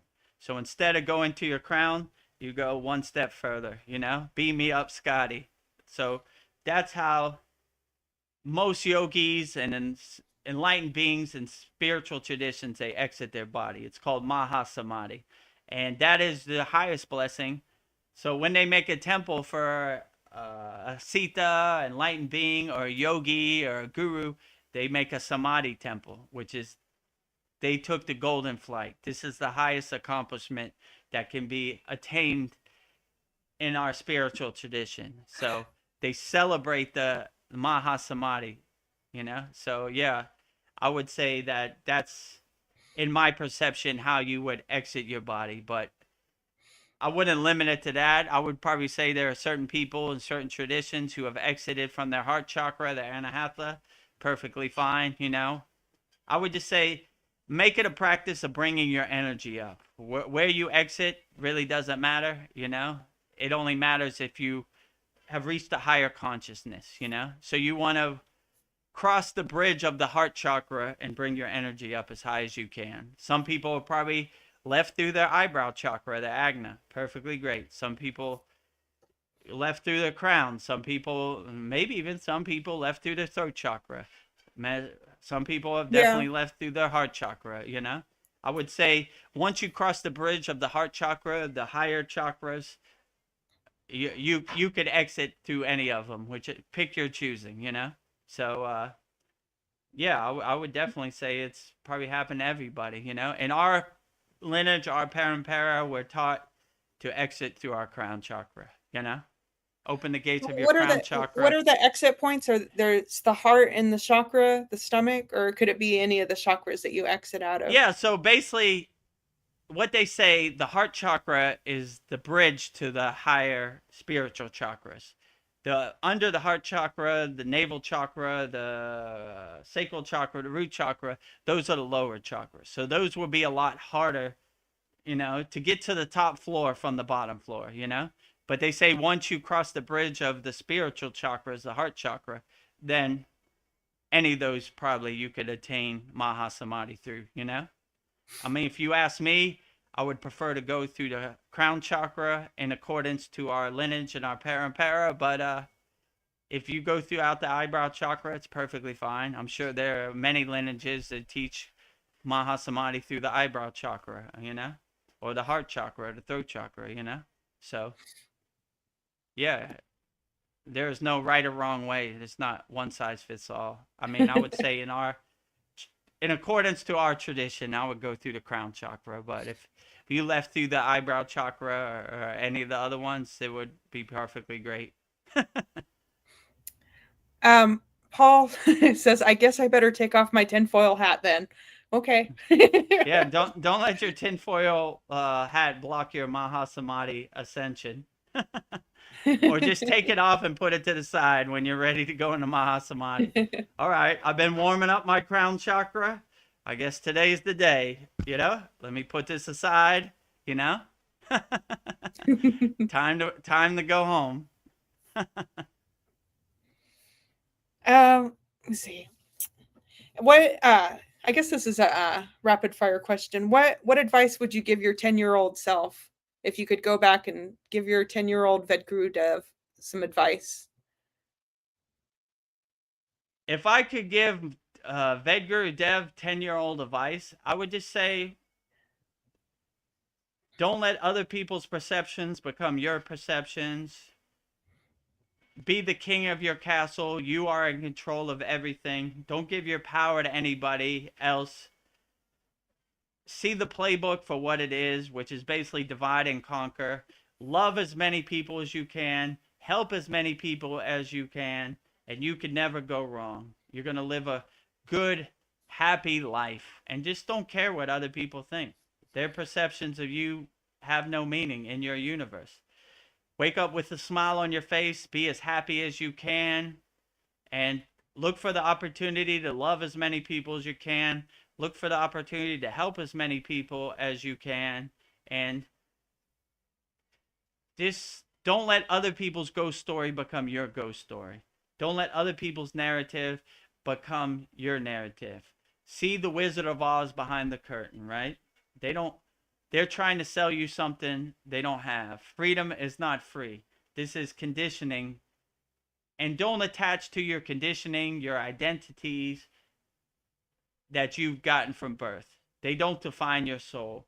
Let your soul be your North Star. Let your soul be your guiding light, and let it guide you accordingly through your life. And what other people think of you have no meaning in your life. Don't care what other people think. Have the affirmation who in your life, who, Donald Trump who, Kim Kardashian who, football team who, all of the above, Israel who, so just have who in your life. Only focus on what serves you in the present moment. And all these ghost stories and distractions, all these psyops, laugh at them like the joke they are. Have a shield up so immaculate that their psyops dissolve on impact like meteorites. You're not attached to any outcome. You're just kind of going with the flow with no expectations. And that would probably be my best advice to my 10-year-old self. Yeah. I wasted a lot of time in my life attaching to narratives, attaching to conditioning, attaching to identities. These have no meaning on the spiritual path. Be the best person you can. Look for opportunities to love people as much as you can. Look for opportunities to help people as much as you can, and you could never go wrong. I would say it like that. So that would be my best advice to my 10-year-old self, and I try to Nice. relay that advice to my 16-year-old daughter. I've taken all the bumps, so you don't have to, right? Don't be take the easy road. See the distractions for what they are. They no longer serve you. Take the trash out to the curb. Do your inner work, and let your soul be your North Star and your guiding light, and you'll be perfectly great.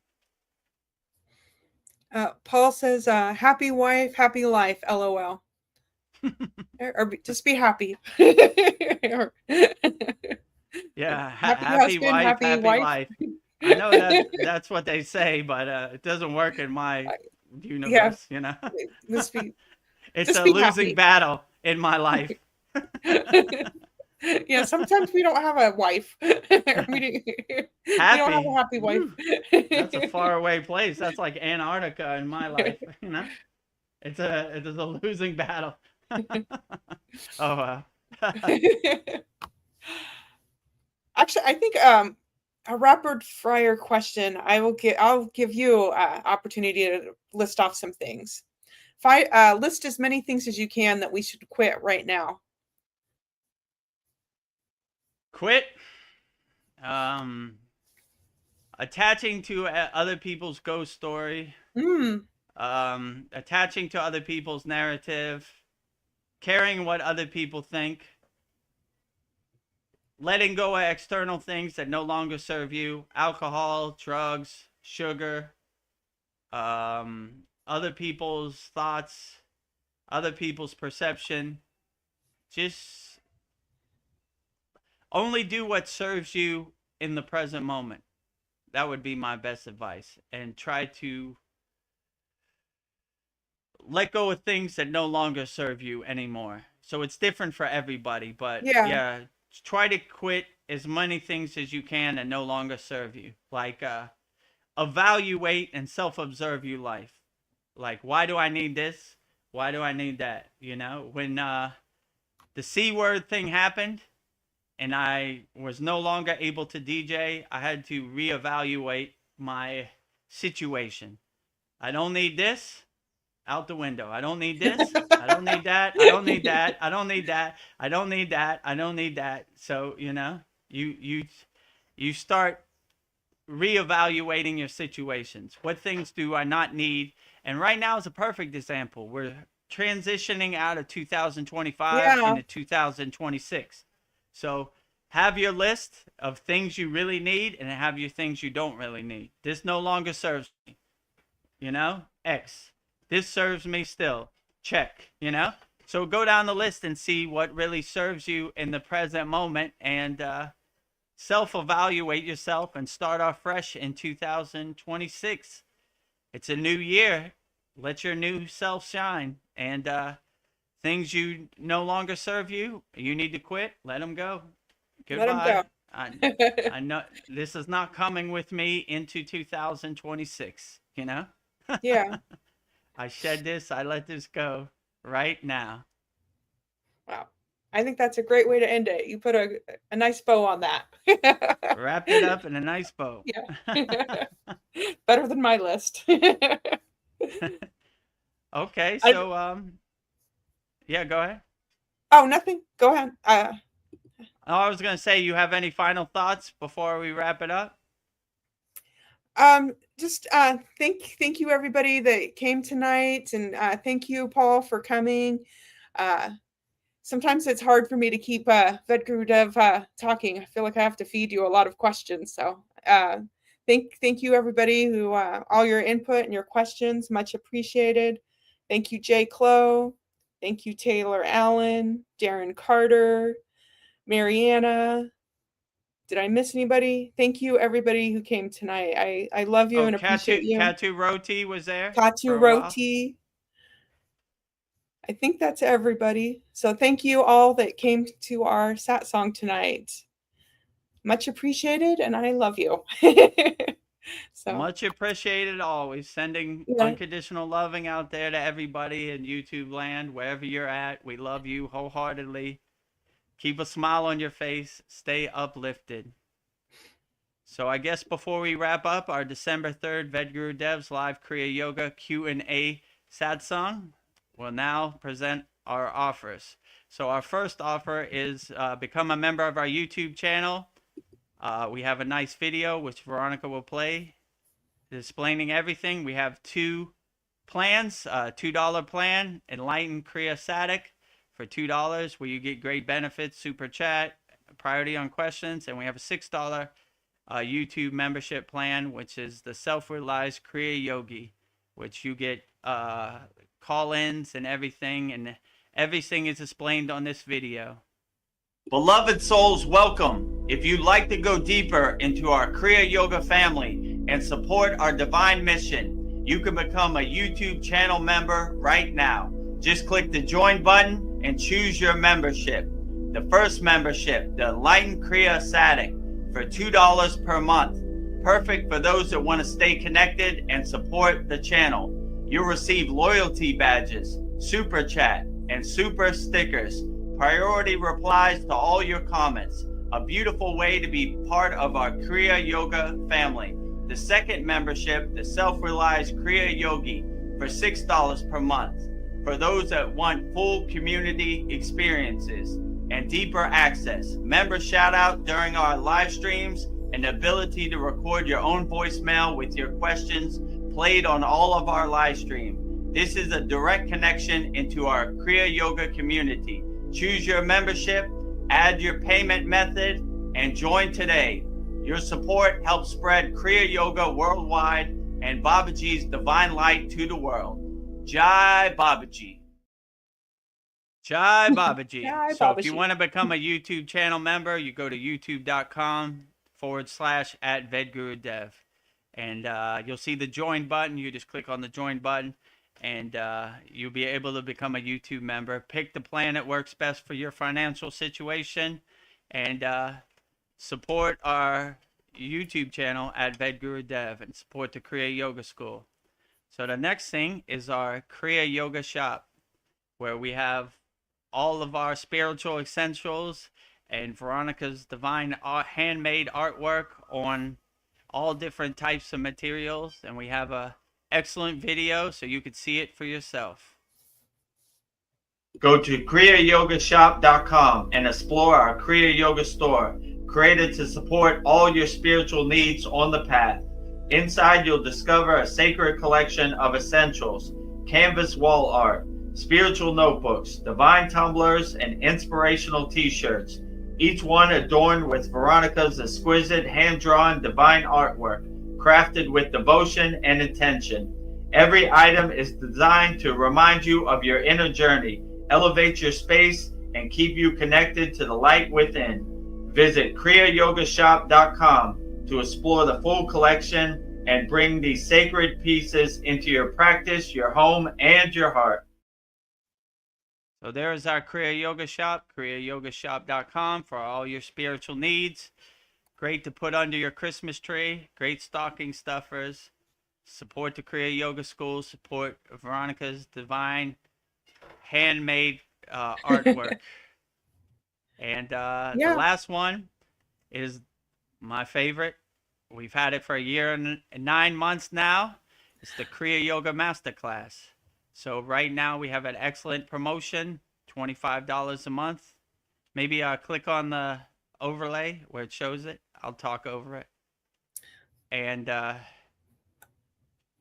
where's the overlay? Oh, it's the image. Yeah, it's above the videos. Oh, there we go. Right now we have a special promotion, mega holiday offer at the Kriya Yoga School, $25 per month, usually $50 a month. But if you join now, you'll be grandfathered in for as long as you stay for $25. Your price will never raise. And a yearly membership, $125 a month. $125 a year, usually $250 a year. You'll be grandfathered in for that for a whole year. Give you a whole year to practice Kriya Yoga for the low price of $125. And if you want to become a lifetime member like me, Veronica, Cal, Paul, Darren, Brendan, Sasan, Tony, everybody, it's only $200 for a lifetime membership. Never pay again. Have the access to all the classes and everything. 100%. Go at your own pace, only for $200. This one you would need to email me at Vedagurudev, VED, no A, GURUDEV @gmail.com, and I'll set you up. So with that said, I guess we'll show you all the benefits you get by joining the Kriya Yoga Masterclass in this next video. Namaste, I'm Vedagurudev, and today I'm going to share a proven spiritual system that's already helped thousands experience deep transformation. When you join the Kriya Yoga School Masterclass, here's exactly what you'll get. Weekly deep dive classes, Saturday at 11 a.m. Eastern Standard Time. Bi-monthly Holy Fire Yagna ceremonies to clear energetic blocks. Weekly Satsangs and Q&A, Wednesdays at 9 p.m. Eastern Standard Time. Instant access to over 200 plus on-demand classes on asanas, pranayama, mantra japa, and meditation. Direct VIP access to me for daily mentorship and support. This is not just information, it's direct transmission, guidance, and transformation. Thousands have already said yes to the Kriya Yoga path. And if you're here now, something inside you is ready to. Click the Join Now button below, choose your membership, and begin your journey to inner freedom today. See you inside the Kriya Yoga School Masterclass. So that is the last one, KriyaYogaMasterclass.com. So those are all of our offers. Pick which one works best for you. YouTube channel membership, the Kriya Yoga Shop, Kriya Yoga Masterclass. And if you're financially strapped for cash this holiday season, just join our group, 100% free, freekriyayoga.com. We'd love to see you in there. So I guess with that said, we'll wrap up our... Go ahead.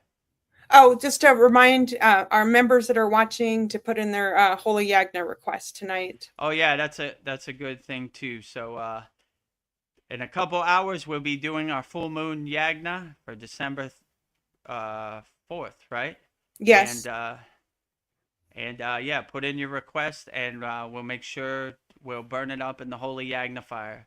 So yeah, also email me at vedagurudev@gmail.com. All of our members know. So whatever you want to burn up and you don't want to follow you into 2026, email me at Vedagurudev and we'll burn it up for all of our Kriya Yoga School Masterclass members tonight. Swaha. Goodbye. Swaha. Not following me into 2026. Had enough of you. See you later. Up Yeah. in smoke and the holy fire. One of the great benefits of being a member. So it can all be yours.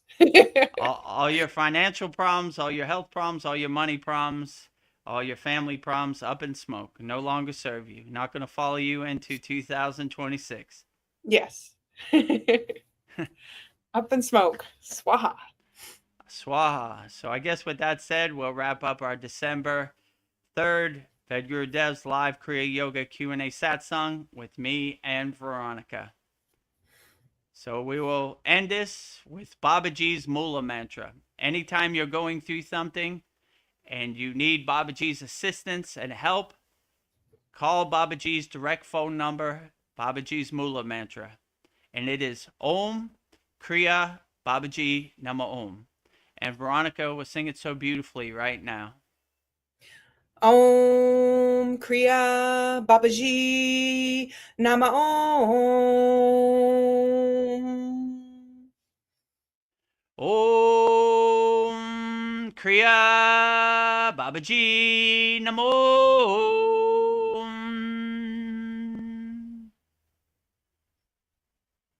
Next, I will say Loka Samasta Sukhino Bhavantu, sending peace, love, freedom, and harmony to all beings on all planes of existence. 3 times. Loka samasta sukhino bhavantu. Loka samasta sukhino bhavantu. Loka samasta sukhino bhavantu. And lastly, we will sing the Shanti Universal Peace Mantra, sending peace and love to all people all around the world. And Veronica will sing it so beautifully right now. Om Shanti Shanti Shanti Shalom Sat Nam Sadhu Tao Em Spirit Swami Kami Amen Amen Umen Selah Hom Om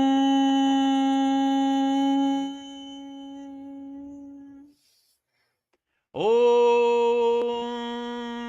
Shanti Shanti Shanti Shalom Sat Nam Sadhu Tao Em Spirit Swami Kami Amen Amen Omen Selah Hom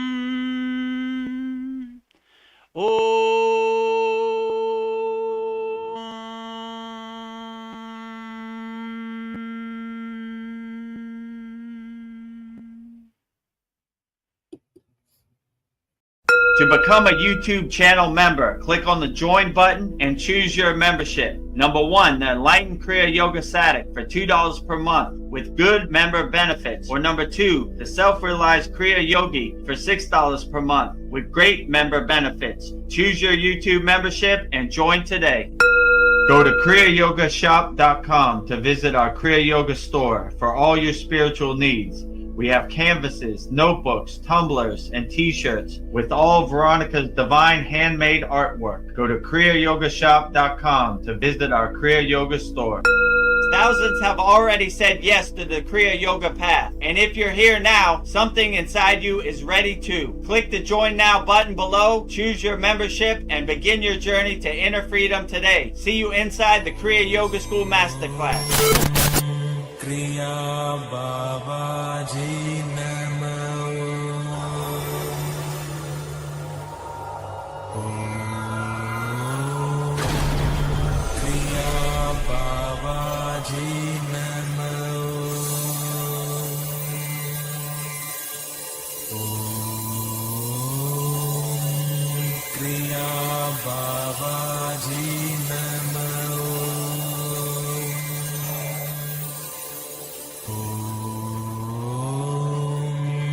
Kriya Babaji Nama Om